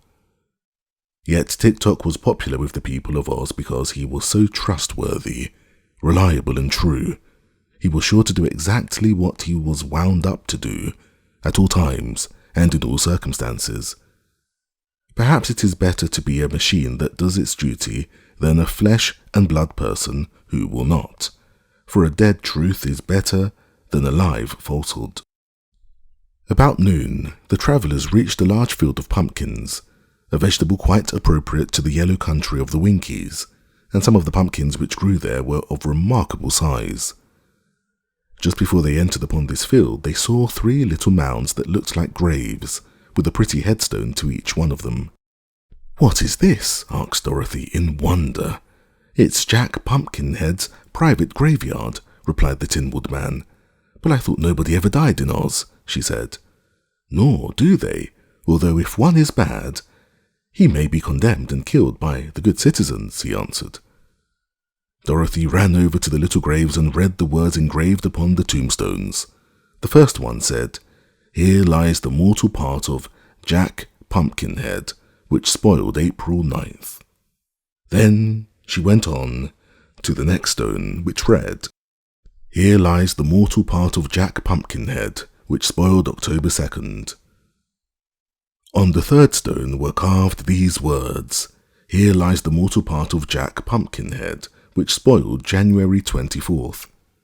"Poor Jack," sighed Dorothy. "I'm sorry he had to die in 3 parts, for I hope to see him again." "So you shall," declared the Tin Woodman, "since he's still alive. Come with me to his house, for Jack is now a farmer and lives in this very pumpkin field." They walked over to a monstrous big hollow pumpkin which had a door and windows cut through the rind. There was a stovepipe running through the stem, and 6 steps had been built leading up to the front door. They walked up to this door and looked in. Seated on a bench was a man clothed in a spotted shirt, a red vest, and faded blue trousers, whose body was merely sticks of wood jointed clumsily together. On his neck was set a round yellow pumpkin, with a face carved on it such as a boy often carves on a jack-lantern. This queer man was engaged in snapping slippery pumpkin seeds with his wooden fingers, trying to hit a target on the other side of the room with them. He did not know he had visitors until Dorothy exclaimed, "Why, it's Jack Pumpkinhead himself!" He turned and saw them, and at once came forward to greet the little Kansas girl and Nick Chopper, and to be introduced to their new friends. Button Bright was at first rather shy with the quaint pumpkin head, but Jack's face was so jolly and smiling, being carved that way, that the boy soon grew to like him. "I thought a while ago that you were buried in 3 parts," said Dorothy, "but now I see you're just the same as ever." "Not quite the same, my dear, for my mouth is a little more one-sided than it used to be, but pretty nearly the same. I've a new head, and this is the 4th one I've owned since Ozma first made me and brought me to life by sprinkling me with the magic powder." "What became of the other heads, Jack?" "They spoiled and I buried them, for they were not even fit for pies. Each time Ozma has carved me a new head just like the old one, and as my body is by far the largest part of me, I'm still Jack Pumpkinhead, no matter how often I change my upper end. Once we had a dreadful time to find another pumpkin, as they were out of season, and so I was obliged to wear my old head a little longer than was strictly healthy. But after this sad experience, I resolved to raise pumpkins myself, so as never to be caught again without one handy, and now I have this fine field that you see before you. Some grow pretty big, too big to be used for heads, so I dug out this one and use it for a house." "Isn't it damp?" asked Dorothy. "Not very. There isn't much left but the shell, you see, and it will last a long time yet." "I think you are brighter than you used to be, Jack," said the Tin Woodman. "Your last head was a stupid one. The seeds in this one are better," was the reply. "Are you going to Ozma's party?" asked Dorothy. "Yes," said he. "I wouldn't miss it for anything. Ozma's my parent, you know, because she built my body and carved my pumpkin head. I'll follow you to the Emerald City tomorrow, where we shall meet again. I can't go today because I have to plant fresh pumpkin seeds and water the young vines. But give my love to Ozma and tell her I'll be there in time for the jubilation." "We will," she promised, and then they all left him and resumed their journey. Chapter 17. The Royal Chariot Arrives. The neat yellow houses of the Winkies were now to be seen standing here and there along the roadway, giving the country a more cheerful and civilized look. They were farmhouses, though, and set far apart, for in the land of Oz there were no towns or villages except the magnificent Emerald City in its center. Hedges of evergreen or of yellow roses bordered the broad highway, and the farms showed the care of their industrious inhabitants. The nearer the travellers came to the great city, the more prosperous the country became, and they crossed many bridges over the sparkling streams and rivulets that watered the land. As they walked leisurely along, the Shaggy Man said to the Tin Man, "What sort of a magic powder was it that made your friend the Pumpkinhead live?" "It was called the Powder of Life," was the answer, "and it was invented by a crooked sorcerer who lived in the mountains of the North Country. A witch named Mombi got some of this powder from the crooked sorcerer and took it home with her. Ozma lived with the witch then, for it was before she became our princess, while Mombi had transformed her into the shape of a boy. Well, while Mombi was gone to the crooked sorcerers, the boy made this pumpkin-headed man to amuse himself, and also with the hope of frightening the witch with it when she returned. But Mombi was not scared, and she sprinkled the pumpkin head with her magic powder of life to see if the powder would work. Ozma was watching and saw the pumpkin head come to life. So that night she took the pepper box containing the powder and ran away with it, and with Jack, in search of adventures. Next day they found a wooden sawhorse standing by the roadside and sprinkled it with the powder. It came to life at once, and Jack Pumpkinhead rode the sawhorse to the Emerald City. "What became of the sawhorse afterward?" asked the Shaggy Man, much interested in this story. "Oh, it's alive yet, and you will probably meet it presently in the Emerald City. Afterward, Ozma used the last of the powder to bring the Flying Gump to life, But as soon as it had carried her away from her enemies, the gump was taken apart, so it doesn't exist anymore. It's too bad the powder of life was all used up, remarked the Shaggy Man. It would be a handy thing to have around. I'm not so sure of that, sir, answered the Tin Woodman. A while ago, the crooked sorcerer who invented the magic powder fell down a precipice and was killed. All his possessions went to a relative, an old woman named Dinah, who lives in the Emerald City. She went to the mountains where the sorcerer had lived and brought away everything she thought of value. Among them was a small bottle of the powder of life, but of course Dinah didn't know it was a magic powder at all. It happened she had once had a big blue bear for a pet, but the bear choked to death on a fishbone one day, and she loved it so dearly that Dinah made a rug of its skin, leaving the head and forepaws on the hide. She kept the rug on the floor of the front parlour. I've seen rugs like that, said the Shaggy Man, nodding, but never one made from a blue bear. Well, continued the Tin Woodman, the old woman had an idea that the powder in the bottle must be moth powder because it smelled something like moth powder. So, one day, she sprinkled it on her bear rug to keep the moths out of it. She said, looking lovingly at the skin, I wish my dear bear were alive again.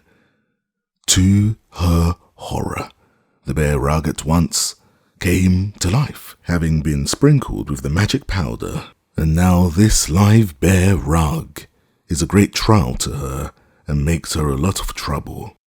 Why? Asked the Shaggy Man. Well, it stands up on its 4 feet and walks all around and gets in the way, and that spoils it for a rug.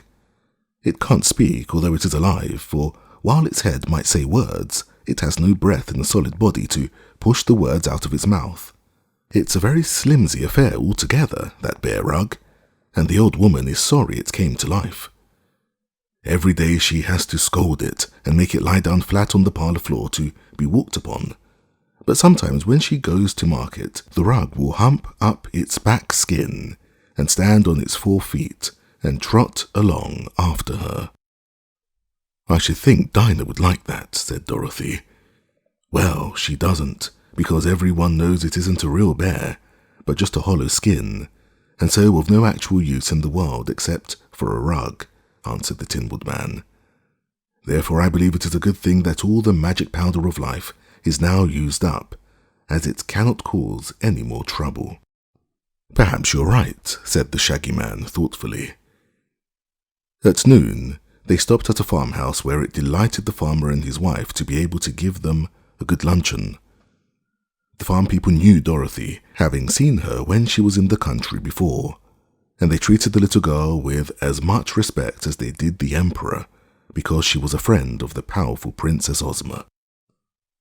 They had not proceeded far after leaving this farmhouse before coming to a high bridge over a broad river.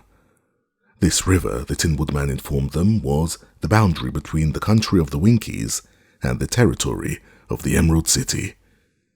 The city itself was still a long way off, but all around it was a green meadow, as pretty as a well-kept lawn, and in this were neither houses nor farms to spoil the beauty of the scene.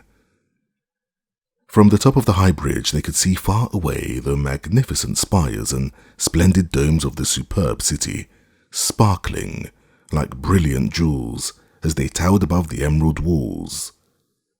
The Shaggy Man drew a deep breath of awe and amazement, for never had he dreamed that such a grand and beautiful place could exist, even in the fairyland of Oz. Polly was so pleased that her violet eyes sparkled like amethysts, and she danced away from her companions across the bridge and into a group of feathery trees lining both the roadsides. These trees she stopped to look at with pleasure and surprise, for their leaves were shaped like ostrich plumes, their feather edges beautifully curled, and all the plumes were tinted in the same dainty rainbow hues that appeared in Polychrome's own pretty gauze gown. Father ought to see these trees, she murmured. They are almost as lovely as his own rainbows. Then she gave a start of terror, for beneath the trees came stalking two great beasts, either one big enough to crush the little daughter of the rainbow with one blow of his paws, or to eat her up with one snap of his enormous jaws. One was a tawny lion, as tall as a horse, nearly. The other, a striped tiger, almost the same size. Polly was too frightened to scream or to stir. She stood still with a wildly beating heart until Dorothy rushed past her, and with a glad cry threw her arms around the huge lion's neck, hugging and kissing the beast with evident joy. "Oh, I'm so glad to see you again," cried the little Kansas girl. "And the hungry tiger, too. How fine you're both looking. Are you well and happy?" "We certainly are, Dorothy," answered the lion in a deep voice that sounded pleasant and kind. "And we are greatly pleased that you have come to Ozma's party. It's going to be a grand affair, I promise you." "There'll be lots of fat babies at the celebration, I hear," remarked the hungry tiger, yawning so that his mouth opened dreadfully wide and showed all his big teeth.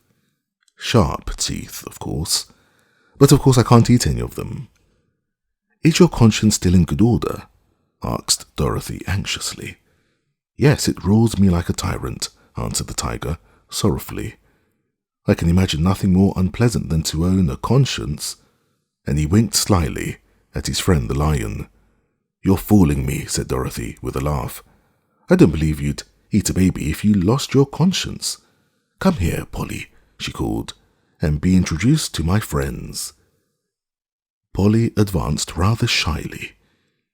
"You have some queer friends, Dorothy," she said. "The queerness doesn't matter, so long as they're friends," was the answer.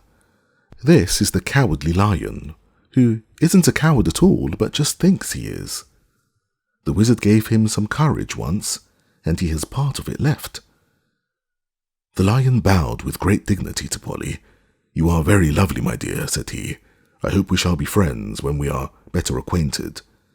"And this is the hungry tiger," continued Dorothy. "He says he longs to eat fat babies, but the truth is he is never hungry at all, because he gets plenty to eat, and I don't suppose he'd hurt anybody even if he was hungry." "Hush, Dorothy," whispered the tiger. "You'll ruin my reputation if you are not more discreet. It isn't what we are, but what folks think we are, that counts in this world. And come to think of it, Miss Polly would make a fine, variegated breakfast, I'm sure." Chapter 18. The Emerald City. The others now came up, and the Tin Woodman greeted the lion and the tiger cordially. Button Bright yelled with fear when Dorothy first took his hand and led him toward the great beasts. But the girl insisted they were kind and good, and so the boy mustered up courage enough to pat their heads. After they had spoken to him gently, and he had looked into their intelligent eyes, his fear vanished entirely, and he was so delighted with the animals that he wanted to keep close to them and stroke their soft fur every minute. As for the Shaggy Man, he might have been afraid if he had met the beasts alone, or in any other country, but so many were the marvels in the land of Oz that he was no longer easily surprised, and Dorothy's friendship for the lion and tiger was enough to assure him they were safe companions. Toto barked at the Cowardly Lion in joyous greeting, for he knew the beast of old and loved him, and it was funny to see how gently the lion raised his huge paw to pat Toto's head. The little dog smelled of the tiger's nose, and the tiger politely shook paws with him, so they were quite likely to become firm friends. Tik-Tok and Billina knew the beasts well, so merely bade them good day and asked after their health and inquired about Princess Ozma. Now it was seen that the Cowardly Lion and the Hungry Tiger were drawing behind them a splendid golden chariot, to which they were harnessed by golden cords. The body of the chariot was decorated on the outside with designs in cluster of sparkling emeralds, while inside it was lined with a green and gold satin, and the cushions of the seats were of green plush, embroidered in gold with a crown, underneath which was a monogram. "Why, it's Ozma's own royal chariot!" exclaimed Dorothy. "Yes," said the Cowardly Lion. "Ozma sent us to meet you here, for she feared you would be weary with your long walk, and she wished you to enter the city in a style becoming your exalted rank." "What?" cried Polly, looking at Dorothy curiously. "Do you belong to the nobility?"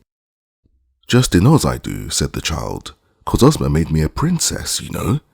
And when I'm home in Kansas, I'm only a country girl and have to help with the churning and wipe the dishes while Aunt Em washes them." "Do you have to help wash dishes on the rainbow, Polly?" "No, dear," answered Polychrome, smiling. "Well, I don't have to work any in Oz either," said Dorothy. "It's kind of fun to be a princess once in a while, don't you think so?" "Dorothy and Polychrome and Button-Bright are all to ride in the chariot," said the Lion, "so get in, my dears, and be careful not to mar the gold or put your dusty feet on the embroidery." Button-Bright was delighted to ride behind such a superb team, and he told Dorothy it made him feel like an actor in a circus, as the strides of the animals brought them nearer to the Emerald City. Everyone bowed respectfully to the children, as well as to the Tin Woodman, Tik-Tok, and the Shaggy Man, who were following behind. The yellow hen had perched upon the back of the chariot, where she could tell Dorothy more about her wonderful chickens as they rode. And so the grand chariot came finally to the high wall surrounding the city, and paused before the magnificent jewel-studded gates. These were opened by a cheerful-looking little man who wore green spectacles over his eyes. Dorothy introduced him to her friends as the guardian of the gates, and they noticed a big bunch of keys suspended on the golden chain that hung around his neck. The chariot passed through the outer gates into a fine arched chamber built in the thick wall, and through the inner gates into the streets of the Emerald City. Polychrome exclaimed in rapture at the wondrous beauty that met her eyes on every side as they rode through this stately and imposing city, the equal of which has never been discovered, even in fairyland. Button-Bright could say only "my," so amazing was the sight, but his eyes were wide open, and he tried to look in every direction at the same time, so as not to miss anything. The Shaggy Man was fairly astounded at what he saw, for the graceful and handsome buildings were covered with plates of gold and set with emeralds so splendid and valuable that in any other part of the world any one of them would have been worth a fortune to its owner. The sidewalks were superb marble slabs polished as smooth as glass, and the curbs that separated the walks from the broad street were also set thick with clustered emeralds.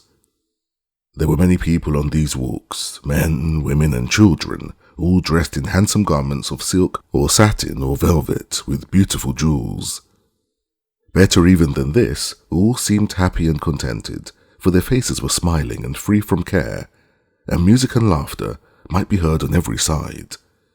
"Don't they work at all?" asked the Shaggy Man. "To be sure they work," replied the Tin Woodman. "This fair city could not be built or cared for without labor, nor could the fruit and vegetables and other food be provided for the inhabitants to eat. But no one works more than half his time, and the people of Oz enjoy their labors as much as they do their play." "It's wonderful," declared the Shaggy Man. "I do hope Ozma will let me live here." The chariot, winding through many charming streets, paused before a building so vast and noble and elegant that even Button-Bright guessed at once that it was the royal palace. Its gardens and ample grounds were surrounded by a separate wall, not so high or thick as the wall around the city, but more daintily designed and built all of green marble. The gates flew open as the chariot appeared before them, and the Cowardly Lion and Hungry Tiger trotted up a jeweled driveway to the front door of the palace and stopped short. "Here we are," said Dorothy gaily, and helped Button-Bright from the chariot. Polychrome leaped out lightly after them, and they were greeted by a crowd of gorgeously dressed servants who bowed low as the visitors mounted the marble steps. At their head was a pretty little maid with dark hair and eyes, dressed all in green embroidered with silver. Dorothy ran up to her with evident pleasure and exclaimed, "Oh, Julia Jam! I'm so glad to see you again. Where's Ozma?" "In her room, Your Highness," replied the little maid demurely, for this was Ozma's favourite attendant. "She wishes you to come to her as soon as you have rested and changed your dress, Princess Dorothy. And you and your friends are to dine with her this evening." "When is her birthday, Julia?" asked the girl. "Day after tomorrow, Your Highness." "And where's the Scarecrow?" "He's gone to the Munchkin country to get some fresh straw to stuff himself with, in honour of Ozma's celebration," replied the maid. "He returns to the Emerald City tomorrow," he said. By this time, Tick-Tock, the Tin Woodman, and the Shaggy Man had arrived, and the chariot had gone round to the back of the palace. Billina, going with the lion and tiger to see her chickens after her absence from them. But Toto stayed close beside Dorothy. "Please come in," said Julia Jam. "It shall be our pleasant duty to escort all of you to the rooms prepared for your use." The Shaggy Man hesitated. Dorothy had never known him to be ashamed of his shaggy looks before, but now that he was surrounded by so much magnificence and splendour, the Shaggy Man felt sadly out of place. Dorothy assured him that all her friends were welcome at Ozma's palace, so he carefully dusted his shaggy shoes with his shaggy handkerchief and entered the grand hall after the others.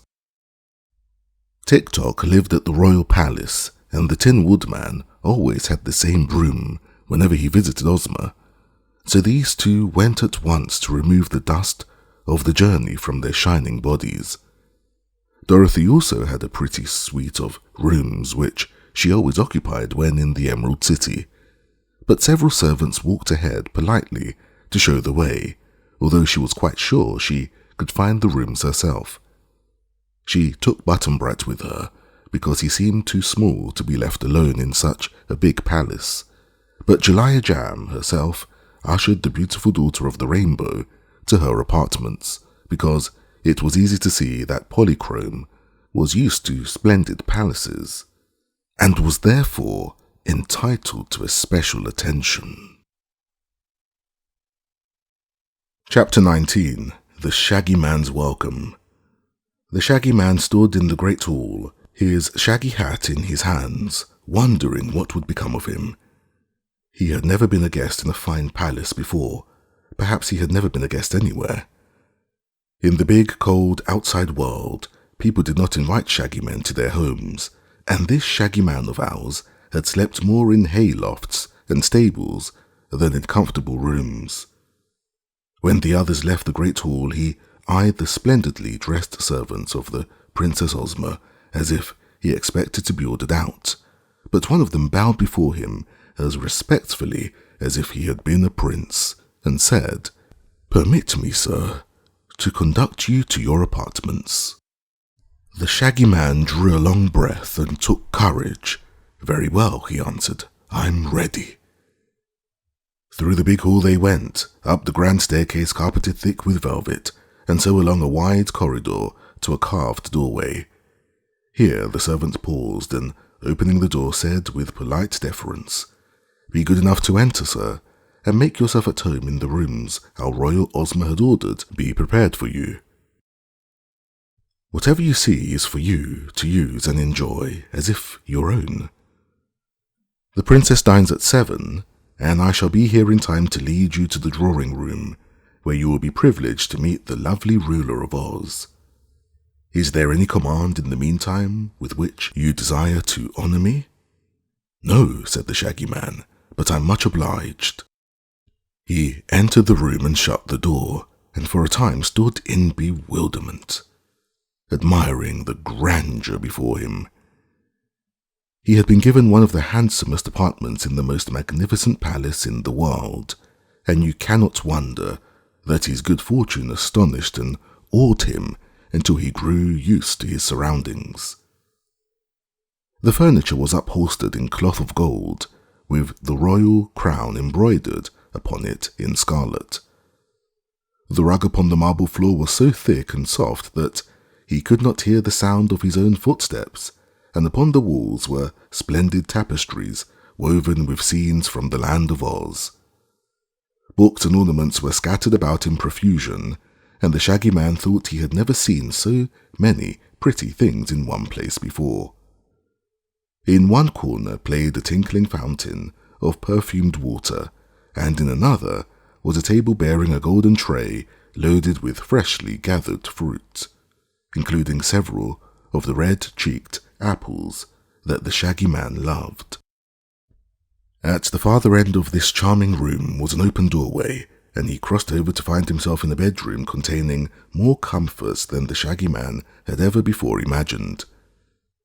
The bedstead was of gold and set with many brilliant diamonds, and the coverlet had designs of pearls and rubies sewed upon it. At one side of the bedroom was a dainty dressing room, with closets containing a large assortment of fresh clothing, and beyond this was the bath, a large room having a marble pool big enough to swim in, with white marble steps leading down to the water. Around the edge of the pool were set rows of fine emeralds as large as doorknobs, while the water of the bath was clear as crystal. For a time the Shaggy Man gazed upon all this luxury with silent amazement. Then he decided, being wise in his way, to take advantage of his good fortune. He removed his shaggy boots and his shaggy clothing, and bathed in the pool with rare enjoyment. After he had dried himself with the soft towels, he went into the dressing room and took fresh linen from the drawers and put it on, finding that everything fitted him exactly. He examined the contents of the closets and selected an elegant suit of clothing. Strangely enough, everything about it was shaggy, although so new and beautiful, and he sighed with contentment to realize that he could now be finely dressed and still be the Shaggy Man. His coat was of rose-coloured velvet, trimmed with shags and bobtails, with buttons of blood-red rubies and golden shags around the edges.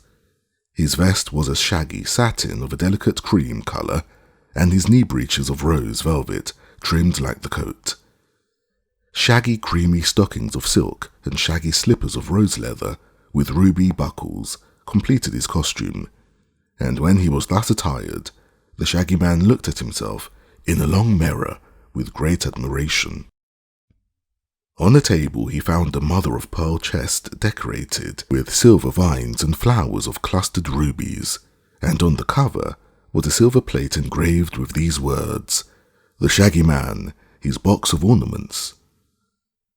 The chest was not locked, so he opened it and was almost dazzled by the brilliance of the rich jewels it contained. After admiring the pretty things, he took out a fine golden watch with a big chain, several handsome finger rings, and an ornament of rubies to pin upon the breast of his shaggy shirt bosom, having carefully brushed his hair and whiskers all the wrong way to make them look as shaggy as possible. The Shaggy Man breathed a deep sigh of joy and decided he was ready to meet the royal princess as soon as she sent for him. While he waited, he returned to the beautiful sitting room and ate several of the red-cheeked apples to pass away the time. Meanwhile, Dorothy had dressed herself in a pretty gown of soft grey embroidered with silver and put a blue and gold suit of satin upon little Button-Bright, who looked as sweet as a cherub in it. Followed by the boy and Toto, the dog with a new green ribbon around his neck, she hastened down to the splendid drawing-room of the palace, where, seated upon an exquisite throne of carved malachite, and nestled amongst its green satin cushions was the lovely Princess Ozma, waiting eagerly to welcome her friend. Chapter 20. Princess Ozma of Oz. The royal historians of Oz, who are fine writers and know any number of big words, have often tried to describe the rare beauty of Ozma and failed because the words were not good enough. So of course I cannot hope to tell you how great was the charm of this little princess, or how her loveliness put to shame all the sparkling jewels and magnificent luxury that surrounded her in this royal palace. Whatever else was beautiful or dainty or delightful of itself faded to dullness when contrasted with Ozma's bewitching face, and it has often been said by those who know that no other ruler in all the world can ever hope to equal the gracious charm of her manner. Everything about Ozma attracted one, and she inspired love and the sweetest affection rather than awe or ordinary admiration. Dorothy threw her arms around her little friend and hugged and kissed her rapturously, and Toto barked joyfully, and Button-Bright smiled a happy smile and consented to sit on the soft cushions close beside the princess. "Why didn't you send me word you were going to have a birthday party?" asked the little Kansas girl when the first greetings were over. "Didn't I?" asked Ozma, her pretty eyes dancing with merriment. "Did you?" replied Dorothy, trying to think. "Who do you imagine, dear, mixed up those roads so as to start your wandering in the direction of Oz?" inquired the princess. "Oh, I never expected you of that," cried Dorothy. "I've watched you in my magic picture all the way here," declared Ozma, "and twice I thought I should have to use the magic belt to save you and transport you to the Emerald City. Once was when the Scoodlers caught you, and again when you reached the Deadly Desert. But the Shaggy Man was able to help you out both times, so I did not interfere." "Do you know who Button-Bright is?" asked Dorothy. "No, I never saw him until you found him in the road, and then only in my magic picture." "And did you send us Polly?" "No, dear. The Rainbow's Daughter slid from her father's pretty arch just in time to meet you." "Well," said Dorothy, "I've promised King Dox of Foxville and King Kickabrey of Dunkiton that I'd ask you to invite them to your party." "I have already done that," returned Ozma, "because I thought it would please you to favor them." "Did you invite the musicer?" asked Button-Bright. "No, because he would be too noisy and might interfere with the comfort of others. When music is not very good and is indulged in all the time, it is better that the performer should be alone," said the princess. "I like the musicer's music," declared the boy gravely. "But I don't," said Dorothy. "Well, there will be plenty of music at my celebration," promised Ozma, "so I've an idea Button-Bright won't miss the musicer at all." Just then, Polychrome danced in, and Ozma rose to greet the Rainbow's Daughter in her sweetest and most cordial manner. Dorothy thought she had never seen two prettier creatures together than these lovely maidens, but Polly knew at once her own dainty beauty could not match that of Ozma, yet was not a bit jealous because this was so. The Wizard of Oz was announced, and a dried-up little old man clothed all in black entered the drawing-room. His face was cheery and his eyes twinkling with humour, so Polly and Button-Bright were not at all afraid of the wonderful personage whose fame as a humbug magician had spread throughout the world. After greeting Dorothy with much affection, he stood modestly behind Ozma's throne and listened to the lively prattle of the young people. Now the Shaggy Man appeared, and so startling was his appearance, all clad in shaggy new raiment, that Dorothy cried, "Oh!" and clasped her hands impulsively as she examined her friend with pleased eyes. "He's still Shaggy, all right," remarked Button-Bright, and Ozma nodded brightly because she had meant the Shaggy Man to remain shaggy when she provided his new clothes for him. Dorothy led him toward the throne, as he was shy in such fine company, and presented him gracefully to the princess, saying, "This, your highness, is my friend, the Shaggy Man, who owns the Love Magnet." "You are welcome to Oz," said the girl ruler, in gracious accents. "But tell me, sir, where did you get the Love Magnet which you say you own?" The Shaggy Man grew red and looked downcast as he answered in a low voice, "I stole it, Your Majesty." "Oh, Shaggy Man," cried Dorothy, "how dreadful! And you told me the Eskimo gave you the love magnet." He shuffled first on one foot and then on the other, much embarrassed. "I told you a falsehood, Dorothy," he said, "but now, having bathed in the truth pond, I must tell nothing but the truth." "Why did you steal it?" asked Ozma gently. "Because no one loved me or cared for me," said the Shaggy Man, "and I wanted to be loved a great deal. It was owned by a girl in Butterfield who was loved too much, so that the young men quarrelled over her, which made her unhappy. After I had stolen the magnet from her, only one young man continued to love the girl, and she married him and regained her happiness." "Are you sorry you stole it?" asked the princess. "No, Your Highness, I'm glad," he answered, "for it has pleased me to be loved. And if Dorothy had not cared for me, I could not have accompanied her to this beautiful land of Oz, or met its kind-hearted ruler. Now that I'm here, I hope to remain and to become one of Your Majesty's most faithful subjects. But in Oz we are loved for ourselves alone and for our kindness to one another, and for our good deeds," she said. "I'll give up the love magnet," said the Shaggy Man eagerly. "Dorothy shall have it." "But everyone loves Dorothy already," declared the wizard. "Then Button-Bright shall have it."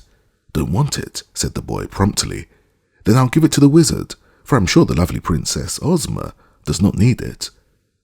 "All my people love the wizard too," announced the princess, laughing.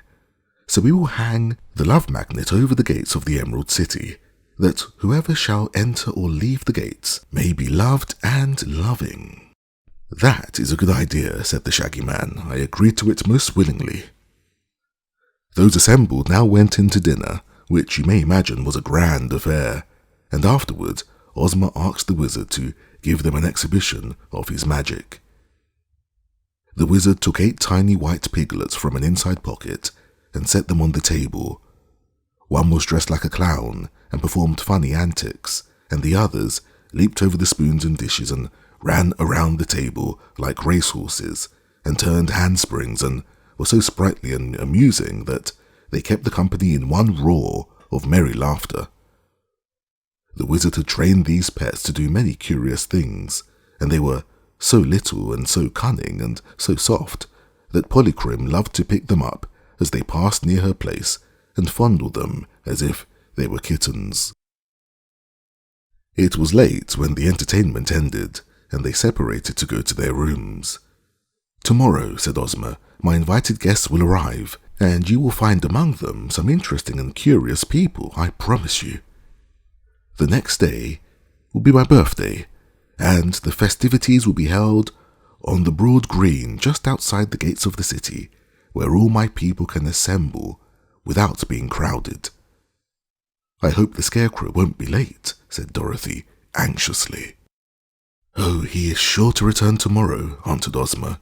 "He wanted new straw to stuff himself with, so he went to the Munchkin country, where straw is plentiful." With this, the princess bade her guests good night and went to her own room. Chapter 21. Dorothy Receives the Guest.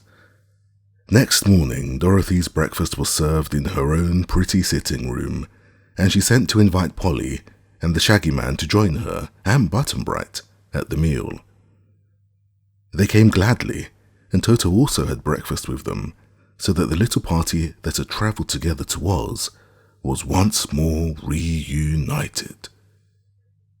No sooner had they finished eating than they heard the distant blast of many trumpets and the sound of a brass band playing martial music, so they all went out upon the balcony. This was at the front of the palace and overlooked the streets of the city, being higher than the wall that shut in the palace grounds. They saw approaching down the street a band of musicians, playing as hard and loud as they could, while the people of the Emerald City crowded the sidewalks and cheered so lustily that they almost drowned the noise of the drums and horns. Dorothy looked to see what they were cheering at and discovered that behind the band was the famous Scarecrow, riding proudly upon the back of a wooden sawhorse, which pranced along the street almost as gracefully as if it had been made of flesh. Its hoofs, or rather the ends of its wooden legs, were shod with plates of solid gold, and the saddle strapped to the wooden body was richly embroidered and glittered with jewels. As he reached the palace, the Scarecrow looked up and saw Dorothy, and at once waved his peaked hat at her in greeting. He rode up to the front door and dismounted, and the band stopped playing and went away, and the crowds of people returned to their dwellings. By the time Dorothy and her friends had re-entered the room, the Scarecrow was there, and he gave the girl a hearty embrace and shook the hands of the others with his own squashy hands, which were white gloves filled with straw. The Shaggy Man, Button-Bright, and Polychrome stared hard at this celebrated person, who was acknowledged to be the most popular and most beloved man in all the land of Oz. "Why, your face has been newly painted," exclaimed Dorothy, when the first greetings were over. "I had it touched up a bit by the Munchkin farmer who first made me," answered the Scarecrow pleasantly. "My complexion had become a bit grey and faded, you know, and the paint had peeled off one end of my mouth, so I couldn't talk quite straight. Now I feel like myself again, and I may say without immodesty that my body is stuffed with the loveliest oat straw in all Oz." He pushed against his chest. "Hear me crunkle?" he asked. "Yes," said Dorothy. "You sound fine." Button-Bright was wonderfully attracted by the straw man, and so was Polly. The Shaggy Man treated him with great respect because he was so queerly made. Jellia Jam now came to say that Ozma wanted Princess Dorothy to receive the invited guests in the throne room as they arrived. The ruler was herself busy ordering the preparations for the morrow's festivities, so she wished her friend to act in her place. Dorothy willingly agreed, being the only other princess in the Emerald City, so she went to the great throne room and sat in Ozma's seat, placing Polly on one side of her and Button-Bright on the other.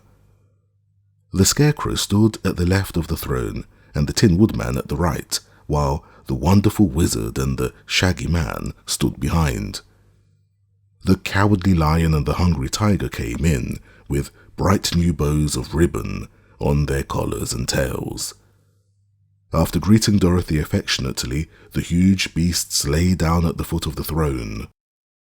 While they waited, the Scarecrow, who was near the little boy, asked, "Why are you called Button-Bright?" "Don't know," was the answer. "Oh, yes, you do, dear," said Dorothy. "Tell the Scarecrow how you got your name."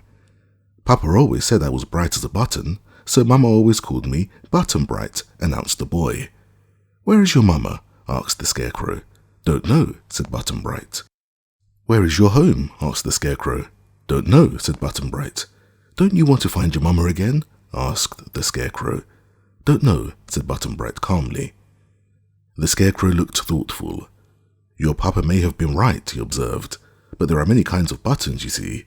There are silver and gold buttons, which are highly polished and glitter brightly. There are pearl and rubber buttons, and other kinds, with surfaces more or less bright. But there is still another sort of button which is covered with dull cloth, and that must be the sort your papa meant when he said you were bright as a button. Don't you think so?" "Don't know," said Button-Bright.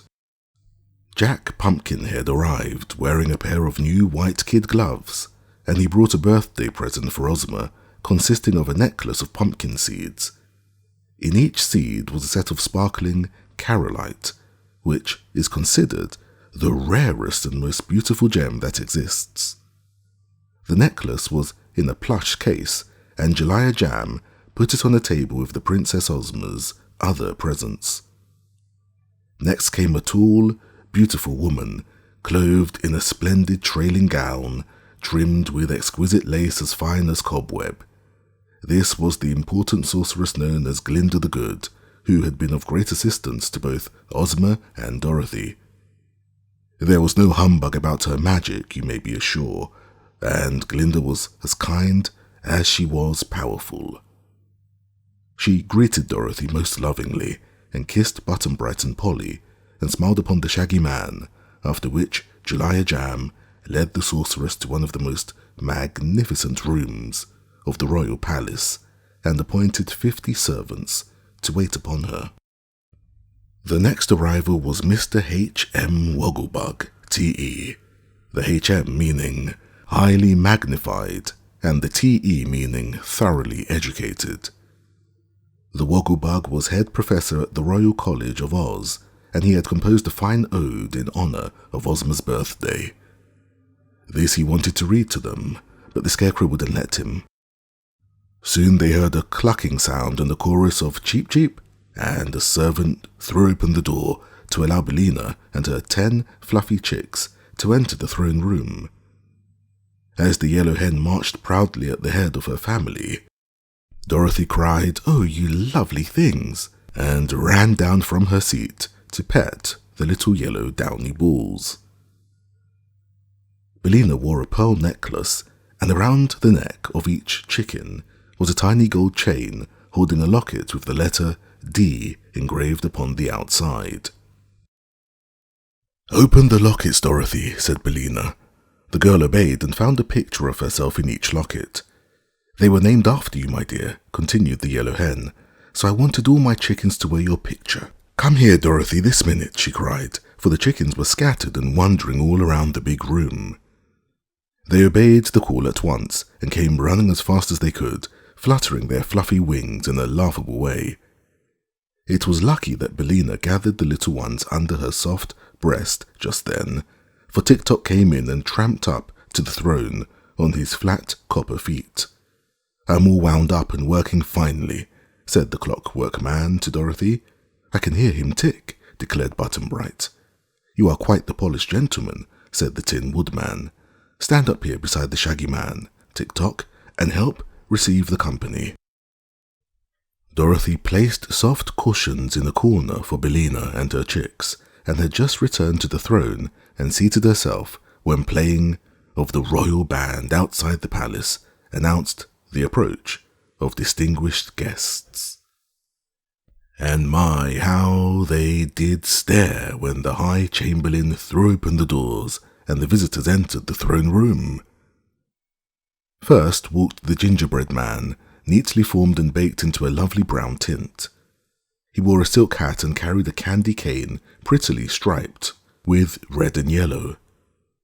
His shirt front and cuffs were white frosting, and the buttons on his coat were licorice drops. Behind the gingerbread man came a child with flaxen hair and merry blue eyes, dressed in white pajamas, with sandals on the soles of its pretty bare feet. The child looked around, smiling, and thrust its hands into the pockets of the pajamas. Close after it came a big rubber bear, walking erect on its hind feet. The bear had twinkling black eyes, and its body looked as if it had been pumped out full of air. Following these curious visitors were 2 tall, thin men and 2 short, fat men, all 4 dressed in gorgeous uniforms. Ozma's High Chamberlain now hurried forward to announce the names of the new arrivals, calling out in a loud voice, "His gracious and most edible Majesty, King Do the First, ruler of the 2 kingdoms of Highland and Lowland. Also the head bullywag of His Majesty, known as Chick the Cherub, and their faithful friend Para Bryn, the Rubber Bear." These great personages bowed low as their names were called, and Dorothy hastened to introduce them to the assembled company. They were the first foreign arrivals, and the friends of Princess Ozma were polite to them and tried to make them feel that they were welcome. Chick the Cherub shook hands with everyone, including Billina, and was so joyous and frank and full of good spirits that John Doe's head, Bullywag, at once became a prime favourite. "Is it a boy or a girl?" whispered Dorothy. "I don't know," said Button Bright. "Goodness me, what a queer lot of people you are," exclaimed the Rubber Bear, looking at the assembled company. "So are you," said Button Bright gravely. "Is King Doe good to eat?" "He's too good to eat," laughed Chick the cherub. "I hope none of you are fond of gingerbread," said the king, rather anxiously. "We should never think of eating our visitors if we were," declared the Scarecrow, "so please do not worry, for you will be perfectly safe while you remain in Oz." "Why do they call you Chick?" the yellow hen asked the child. "Because I'm an incubator baby, and never had any parents," replied the head bullywag. "My chicks have a parent, and I'm it," said Bellina. "I'm glad of that," answered the cherub, "because they'll have more fun worrying you than if they were brought up in an incubator. The incubator never worries, you know." King John Doe had brought for Ozma's birthday present a lovely gingerbread crown, with rows of small pearls around it, and a fine big pearl in each of its 5 points. After this had been received by Dorothy with proper thanks and placed on the table with the other presents, the visitors from Highland and Lowland were escorted to their rooms by the High Chamberlain. They had no sooner departed than the band before the palace began to play again, announcing more arrivals, and as these were doubtless from foreign parts, the High Chamberlain hurried back to receive them in his most official manner. Chapter 22. Important Arrivals. First entered a band of Ryls from the Happy Valley, all merry little sprites like fairy elves. A dozen crooked Nooks followed from the great forest of Burzy. They had long whiskers and pointed caps and curling toes, yet were no taller than Button-Bright's shoulder. With this group came a man so easy to recognize and so important and dearly beloved throughout the known world that all present rose to their feet and bowed their heads in respectful homage, even before the High Chamberlain knelt to announce his name. "The most mighty and loyal friend of Chicken, His Supreme Highness, Santa Claus," said the Chamberlain in an awed voice. "Well, well, well! Glad to see you, glad to meet you all," cried Santa Claus briskly as he trotted up the long room. He was round as an apple, with a fresh rosy face, laughing eyes, and a bushy beard as white as snow. A red cloak trimmed with beautiful ermine hung from his shoulders, and upon his back was a basket filled with pretty presents for the Princess Ozma. "Hello, Dorothy, still having adventures?" he asked in a jolly way, as he took the girl's hand in both his own. "How did you know my name, Santa?" she replied, feeling more shy in the presence of this immortal saint than she ever had before in her young life. "Why, don't I see you every Christmas Eve, when you're asleep?" he rejoined, pinching her blushing cheek. "Oh, do you?" "And here's Button-Bright, I declare," cried Santa Claus, holding up the boy to kiss him. "What a long way from home you are, dear me." "Do you know Button-Bright too?" questioned Dorothy eagerly. "Indeed I do. I've visited his home several Christmas Eves." "And do you know his father?" asked the girl. "Certainly, my dear. Who else do you suppose brings him his Christmas neckties and stockings?" with a sly wink at the wizard. "Then where does he live? We're just crazy to know, 'cause Button-Bright's lost," she said. Santa laughed and laid his finger aside of his nose, as if thinking what to reply. He leaned over and whispered something in the wizard's ear, at which the wizard smiled and nodded as if he understood. Now Santa Claus spied Polychrome and trotted over to where she stood. "Seems to me the Rainbow's Daughter is farther from home than any of you," he observed, looking at the pretty maiden admiringly. "I'll have to tell your father where you are, Polly, and send him to get you." "Please do, dear Santa Claus," implored the little maid beseechingly. "But just now we must all have a jolly good time at Ozma's party," said the old gentleman, turning to put his presents on the table with the others already there. It isn't often I find time to leave my castle, as you know, but Ozma invited me and I just couldn't help coming to celebrate the happy occasion." "I'm so glad," exclaimed Dorothy. "These are my reels," pointing to the little sprites squatting around him. "Their business is to paint the colours of the flowers when they bud and bloom, but I brought the merry fellows along to see Oz, and they've left their paint pots behind them. Also, I brought these crooked nooks, whom I love. My dears, the nooks are much nicer than they look, for their duty is to water and care for the young trees of the forest, and they do their work faithfully and well. It's hard work, though, and makes my nooks crooked and gnarled, like the trees themselves, but their hearts are big and kind, as are the hearts of all who do good in our beautiful world." "I've read of the reels and nooks," said Dorothy, looking upon these little workers with interest. Santa Claus turned to talk with the Scarecrow and the Tin Woodman, and he also said a kind word to the Shaggy Man, and afterward went away to ride the Sawhorse around the Emerald City. "For," said he, "I must see all the grand sights while I am here and have the chance, and Ozma has promised to let me ride the Sawhorse because I'm getting fat and short of breath." "Where are your reindeer?" asked Polychrome. "I left them at home, for it is too warm for them in this sunny country," he answered. "They're used to winter weather when they travel." In a flash he was gone, and the reels and nooks with him, but they could all hear the golden hoofs of the Sawhorse ringing on the marble pavement outside as he pranced away with his noble rider. Presently the band played again, and the High Chamberlain announced, "Her Gracious Majesty, the Queen of Merryland." They looked earnestly to discover whom this queen might be, and saw advancing up the room an exquisite wax doll, dressed in dainty fluffs and ruffles and spangled gown. She was almost as big as Button-Bright, and her cheeks and mouth and eyebrow were prettily painted in delicate colours. Her blue eyes stared a bit, being of glass, yet the expression upon Her Majesty's face was quite pleasant and decidedly winning.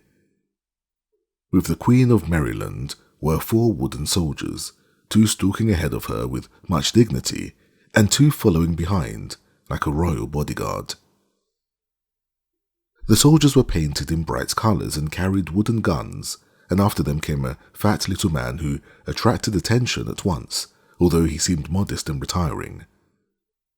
For he was made of candy, and carried a tin sugar sifter filled with powdered sugar, with which he dusted himself frequently so that he wouldn't stick to things if he touched them.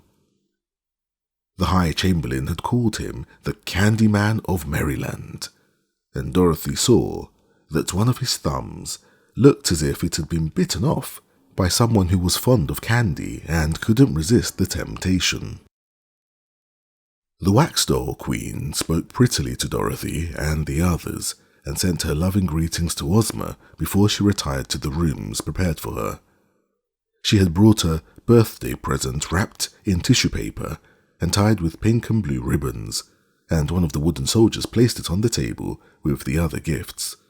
But the Candyman did not go to his room, because he said he preferred to stay and talk with the Scarecrow and Tick-Tock, and the Wizard, and Tin Man, whom he declared the queerest people he had ever met. Button-Bright was glad the Candyman stayed in the throne room, because the boy thought this guest smelled deliciously of wintergreen and maple sugar. The braided man now entered the room, having been fortunate enough to receive an invitation to the Princess Ozma's party. He was from a cave halfway between the Invisible Valley and the country of the gargoyles, and his hair and whiskers were so long that he was obliged to plait them into many braids that hung to his feet, and every braid was tied with a bow of coloured ribbon. "I've brought Princess Ozma a box of flutters for her birthday," said the braided man, earnestly, "and I hope she will like them, for they are the finest quality I have ever made. "I'm sure she will be greatly pleased," said Dorothy, who remembered the braided man well, and the wizard introduced the guest to the rest of the company and made him sit down in a chair and keep quiet, for, if allowed, he would talk continually about his flutters. The band then played a welcome to another set of guests, and into the throne room swept the handsome and stately queen of Ev. Beside her was young King Evardo, and following them came the entire royal family of 5 princesses and 4 princes of Ev.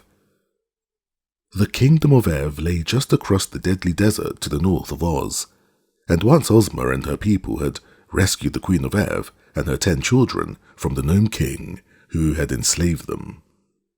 Dorothy had been present on this adventure, so she greeted the royal family cordially, and all the visitors were delighted to meet the little Kansas girl again. They knew Tick-Tock and Bellina too, and the Scarecrow and Tin Woodman, as well as the Lion and Tiger, so there was a joyful reunion, as you may imagine, and it was fully an hour before the Queen and her train retired to their rooms. Perhaps they would not have gone then, had not the band begun to play to announce new arrivals. But before they left the great throne room, King Evardo added to Ozma's birthday presents a diadem of diamonds set in radium. The next comer proved to be King Reynard of Foxville, or King Dox, as he preferred to be called. He was magnificently dressed in a new feather costume and wore white kid mittens over his paws and a flower in his buttonhole, and had his hair parted in the middle. King Dox thanked Dorothy fervently for getting him the invitation to come to Oz, which he had all his life longed to visit. He strutted around rather absurdly as he was introduced to all the famous people assembled in the throne room, and when he learned that Dorothy was a princess of Oz, the Fox King insisted on kneeling at her feet and afterward retired backward, a dangerous thing to do, as he might have stubbed his paw and tumbled over. No sooner was he gone than the blasts of bugles and clatter of drums and cymbals announced important visitors, and the High Chamberlain assumed his most dignified tone as he threw open the door and said proudly, "Her Sublime and Resplendent Majesty, Queen Zixi of Ix, His Serene and Tremendous Majesty, King Bud of Noland, Her Royal Highness, the Princess Fluff." That 3 such high and mighty royal personages should arrive at once was enough to make Dorothy and her companions grow solemn and assume their best company manners. But when the exquisite beauty of Queen Zixi met their eyes, they thought they had never beheld anything so charming. Dorothy decided that Zixi must be about 16 years old, but the wizard whispered to her that this wonderful queen had lived thousands of years, but knew the secret of remaining always fresh and beautiful. King Bud of Noland and his dainty fair-headed sister, the Princess Fluff, were friends of Zixi, as their kingdoms were adjoining, so they had travelled together from their far-off domains to do honour to Ozma of Oz on the occasion of her birthday. They brought many splendid gifts, so the table was now fairly loaded down with presents. Dorothy and Polly loved the Princess Fluff the moment they saw her, and little King Bud was so frank and boyish that Button-Bright accepted him as a chum at once and did not want him to go away. But it was afternoon now, and the royal guests must prepare their toilettes for the grand banquet at which they were to assemble that evening to meet the reigning princess of this fairyland. So Queen Zixi was shown to her room by a troop of maidens led by Jellia Jam, and Bud and Fluff presently withdrew to their own apartments. "My, what a big party Ozma is going to have, exclaimed Dorothy. "I guess the palace will be chock full, Button-Bright. Don't you think so?" "Don't know," said the boy, "but we must go to our rooms pretty soon to dress for the banquet," continued the girl. "I don't have to dress," said the Candy Man from Maryland. "All I need to do is to dust myself with fresh sugar." "Tick-Tock and I always wear the same suits of clothes," said the Tin Woodman, "and so does our friend the Scarecrow." "My feathers are good enough for any occasion," cried Bellina from her corner. "Then I shall leave you four to welcome any new guests that come," said Dorothy, "for Button-Bright and I must look our very best at Ozma's banquet." "Who is still to come?" asked the Scarecrow. "Well, there's King Kikabray of Dunkiton, and Johnny Dewett, and the Good Witch of the North. But Johnny Dewett may not get here until late, so he's very busy." "We will receive them and give them a proper welcome," promised the Scarecrow. "So run along, little Dorothy, and get yourself dressed." Chapter 23. The Grand Banquet. I wish I could tell you how fine the company was that assembled that evening at Ozma's royal banquet. A long table was spread in the centre of the great dining hall of the palace, and the splendour of the decorations and the blaze of lights and jewels was acknowledged to be the most magnificent sight that any of the guests had ever seen. The jolliest person present, as well as the most important, was of course old Santa Claus. So he was given the seat of honour at one end of the table, while at the other end sat Princess Ozma, the hostess. John Doe, Queen Zixi, King Bud, the Queen of Ev, and her son Evado, and the Queen of Maryland had golden thrones to sit in, while the others were supplied with beautiful chairs. At the upper end of the banquet room was a separate table provided for the animals. Toto sat at one end of this table, with a bib tied around his neck and a silver platter to eat from. At the other end was placed a small stand, with a low rail around the edge of it, for Bellina and her chicks. The rail kept the 10 little Dorothys from falling off the stand, while the yellow hen could easily reach over and take her food from her tray upon the table. At other places sat the hungry tiger, the cowardly lion, the sawhorse, the rubber bear, the fox king, and the donkey king. They made quite a company of animals. At the lower end of the great room was another table, at which sat the Reals and the Nooks, who had come with Santa Claus, the wooden soldiers who had come with the Queen of Maryland, and the Highlanders and Lowlanders who had come with John Doe. Here were also seated the officers of the royal palace and of Ozma's army. The splendid costumes of those at the 3 tables made a gorgeous and glittering display that no one present was ever likely to forget. Perhaps there has never been, in any part of the world, at any time, another assemblage of such wonderful people as that which gathered this evening to honour the birthday of the ruler of Oz. When all the members of the company were in their places, an orchestra of 500 pieces in a balcony overlooking the banquet room began to play sweet and delightful music.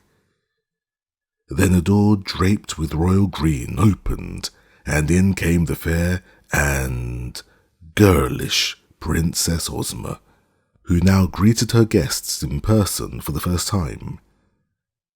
As she stood by her throne at the head of the banquet table, every eye was turned eagerly upon the lovely princess, who was as dignified as she was bewitching, and who smiled upon all her old and new friends in a way that touched their hearts and brought an answering smile to every face. Each guest had been served with a crystal goblet filled with lacquer, which is a sort of nectar famous in Oz, and nicer to drink than soda water or lemonade.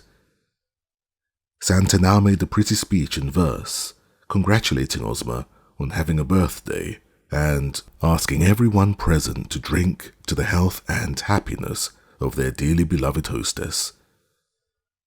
This was done with great enthusiasm by those who were made so they could drink at all, and those who could not drink politely touched the rims of their goblets to their lips. All seated themselves at the tables, and the servants of the princess began serving the feast. I am quite sure that only in fairyland could such a delicious repast be prepared. The dishes were of precious metal set with brilliant jewels, and the good things to eat which were placed upon them were countless in number and of exquisite flavour. Several presents, such as the Candy Man, the Rubber Bear, Tick-Tock, and the Scarecrow, were not made so they could eat, and the Queen of Merryland contented herself with a small dish of sawdust. But these enjoyed the pomp and glitter of the gorgeous scene as much as did those who feasted. The Wogglebug read his Ode to Ozma, which was written in very good rhythm and was well received by the company. The wizard added to the entertainment by making a big pie appear before Dorothy, and when the little girl cut the pie, the 9 tiny piglets leaped out of it and danced around the table, while the orchestra played a merry tune. This amused the company very much, but they were even more pleased when Polychrome, whose hunger had been easily satisfied, rose from the table and performed her graceful and bewildering rainbow dance for them. When it was ended, the people clapped their hands and the animals clapped their paws, while Billina cackled and the Donkey King brayed approval. Johnny Do-It was present, and of course he proved he could do wonders in the way of eating, as well as in everything else that he undertook to do. The Tin Woodman sang a love song, everyone joining in the chorus, and the wooden soldiers from Maryland gave an exhibition of a lightning drill with their wooden muskets. The Reels and Nooks danced the fairy circle, and the Rubber Bear bounced himself all around the room. There was laughter and merriment on every side, and everybody was having a royal good time. Button Bright was so excited and interested that he paid little attention to his fine dinner, and a great deal of attention to his queer companions, and perhaps he was wise to do this because he could eat at any other time. The feasting and merrymaking continued until late in the evening, when they separated to meet again the next morning and take part in the birthday celebration, to which this royal banquet was merely the introduction. Chapter 24. The Birthday Celebration. A clear, perfect day, with a gentle breeze and a sunny sky, greeted Princess Ozma as she wakened next morning, the anniversary of her birth. While it was yet early, all the city was astir, and crowds of people came from all parts of the land of Oz to witness the festivities in honor of their girl ruler's birthday. The noted visitors from foreign countries, who had all been transported to the Emerald City by means of the magic belt, were as much a show to the Ozites as were their own familiar celebrities, and the streets leading from the royal palace to the jeweled gates were thronged with men, women, and children to see the procession as it passed out to the green fields where the ceremonies were to take place. And what a great procession it was! First came 1,000 young girls, the prettiest in the land, dressed in white muslin, with green sashes and hair ribbons, bearing great baskets of red roses. As they walked, they scattered these flowers upon the marble pavements, so that the way was carpeted thick with roses for the procession to walk upon.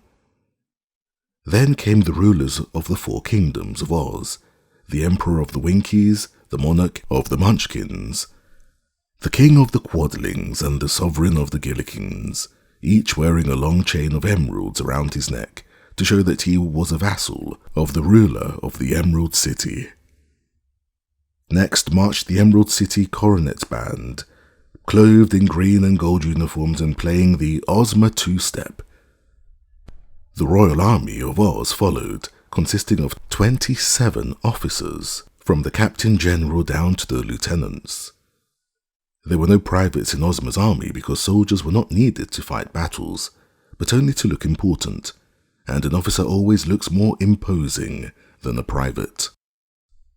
While the people cheered and waved their hats and handkerchiefs, there came walking the royal Princess Ozma, looking so pretty and sweet that it is no wonder her people love her so dearly. She had decided she would not ride in her chariot that day, as she preferred to walk in the procession with her favoured subjects and her guests. Just in front of her trotted the living blue bear rug, owned by old Dinah, which wobbled clumsily on its 4 feet because there was nothing but the skin to support them, with a stuffed head at one end and the stubby tail at the other.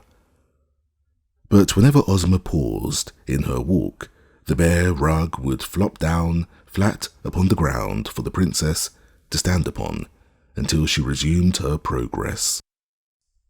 Following the princess stalked her 2 enormous beasts, the cowardly lion and the hungry tiger, and even if the army had not been there, these 2 would have been powerful enough to guard their mistress from any harm.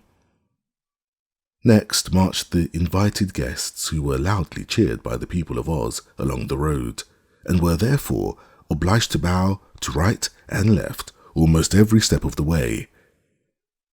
First was Santa Claus, who, because he was fat and not used to walking, rode the wonderful sawhorse. The merry old gentleman had a basket of small toys with him, and he tossed the toys one by one to the children as he passed by. His Rills and Nooks marched close behind him.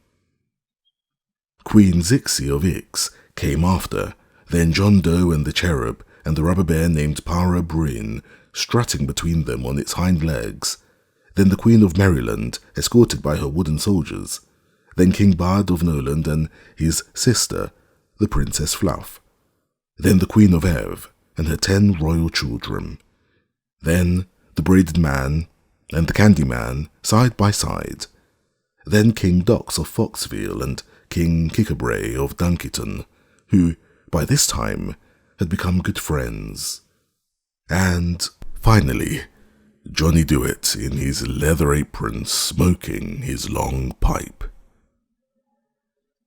These wonderful personages were not more heartily cheered by the people than were those who followed after them in the procession. Dorothy was a general favourite, and she walked arm in arm with the Scarecrow, who was beloved by all. Then came Polychrome and Button Bright, and the people loved the Rainbow's pretty daughter and the beautiful blue-eyed boy as soon as they saw them. The Shaggy Man in his shaggy new suit attracted much attention because he was such a novelty. With regular steps tramped the Machine Man, Tick-Tock, and there was more cheering when the Wizard of Oz followed in the procession.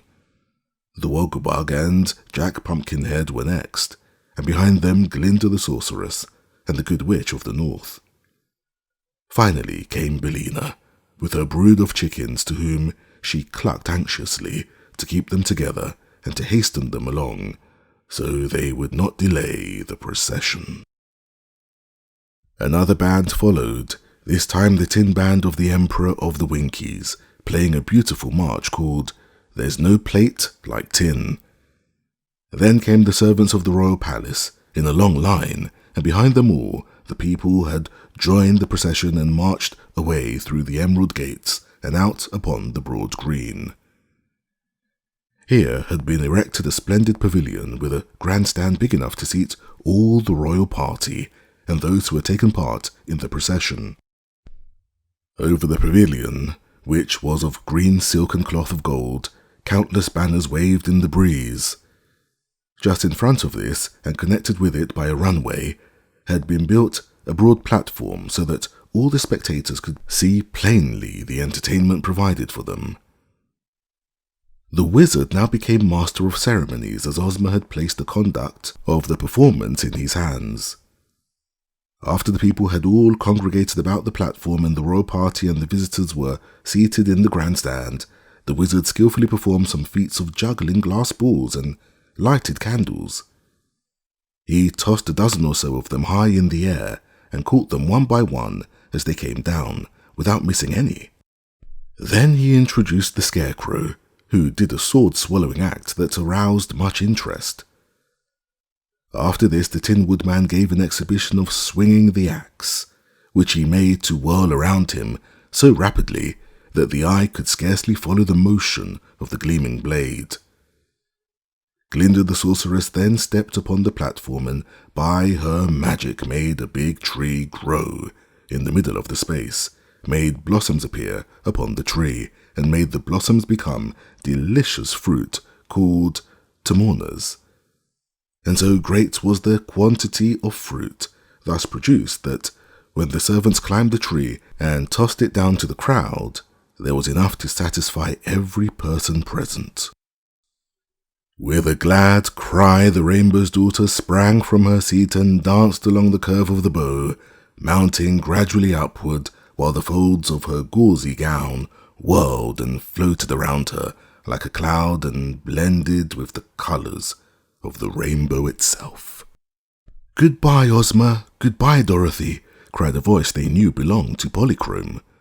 But now the little maiden's form had melted wholly into the rainbow, and their eyes could no longer see her. Suddenly the end of the rainbow lifted and its colours slowly faded like mist before a breeze. Dorothy sighed deeply and turned to Ozma. "I'm sorry to lose Polly," she said, "but I guess she's better off with her father, 'cause even the land of Oz couldn't be like home to a cloud fairy." "No, indeed," replied the princess, "but it has been delightful for us to know Polychrome for a little while, and who knows, perhaps we may meet the Rainbow's Daughter again some day." The entertainment now being ended, all left the pavilion and formed their gay procession back to the Emerald City again. Of Dorothy's recent travelling companions, only Toto and the Shaggy Man remained, and Ozma had decided to allow the latter to live in Oz for a time, at least. If he proved honest and true, she promised to let him live there, always, and the Shaggy Man was anxious to earn this reward. They had a nice quiet dinner together and passed a pleasant evening with the Scarecrow and Tin Woodman, Tick-Tock, and the Yellow Hen for company. When Dorothy bade them good night, she kissed them all goodbye at the same time, for Ozma had agreed that while Dorothy slept, she and Toto should be transported by means of the magic belt to her own little bed in the Kansas farmhouse, and the little girl laughed as she thought how astonished Uncle Henry and Aunt Em would be when she came down to breakfast with them next morning. Quite content to have had so pleasant an adventure, and a little tired by all the day's busy scenes, Dorothy clasped Toto in her arms and lay down upon the pretty white bed in her room in Ozma's royal palace. Presently, she was sound asleep. The end. This has been The Road to Oz by L. Frank Baum, narrated by Sam Kusi.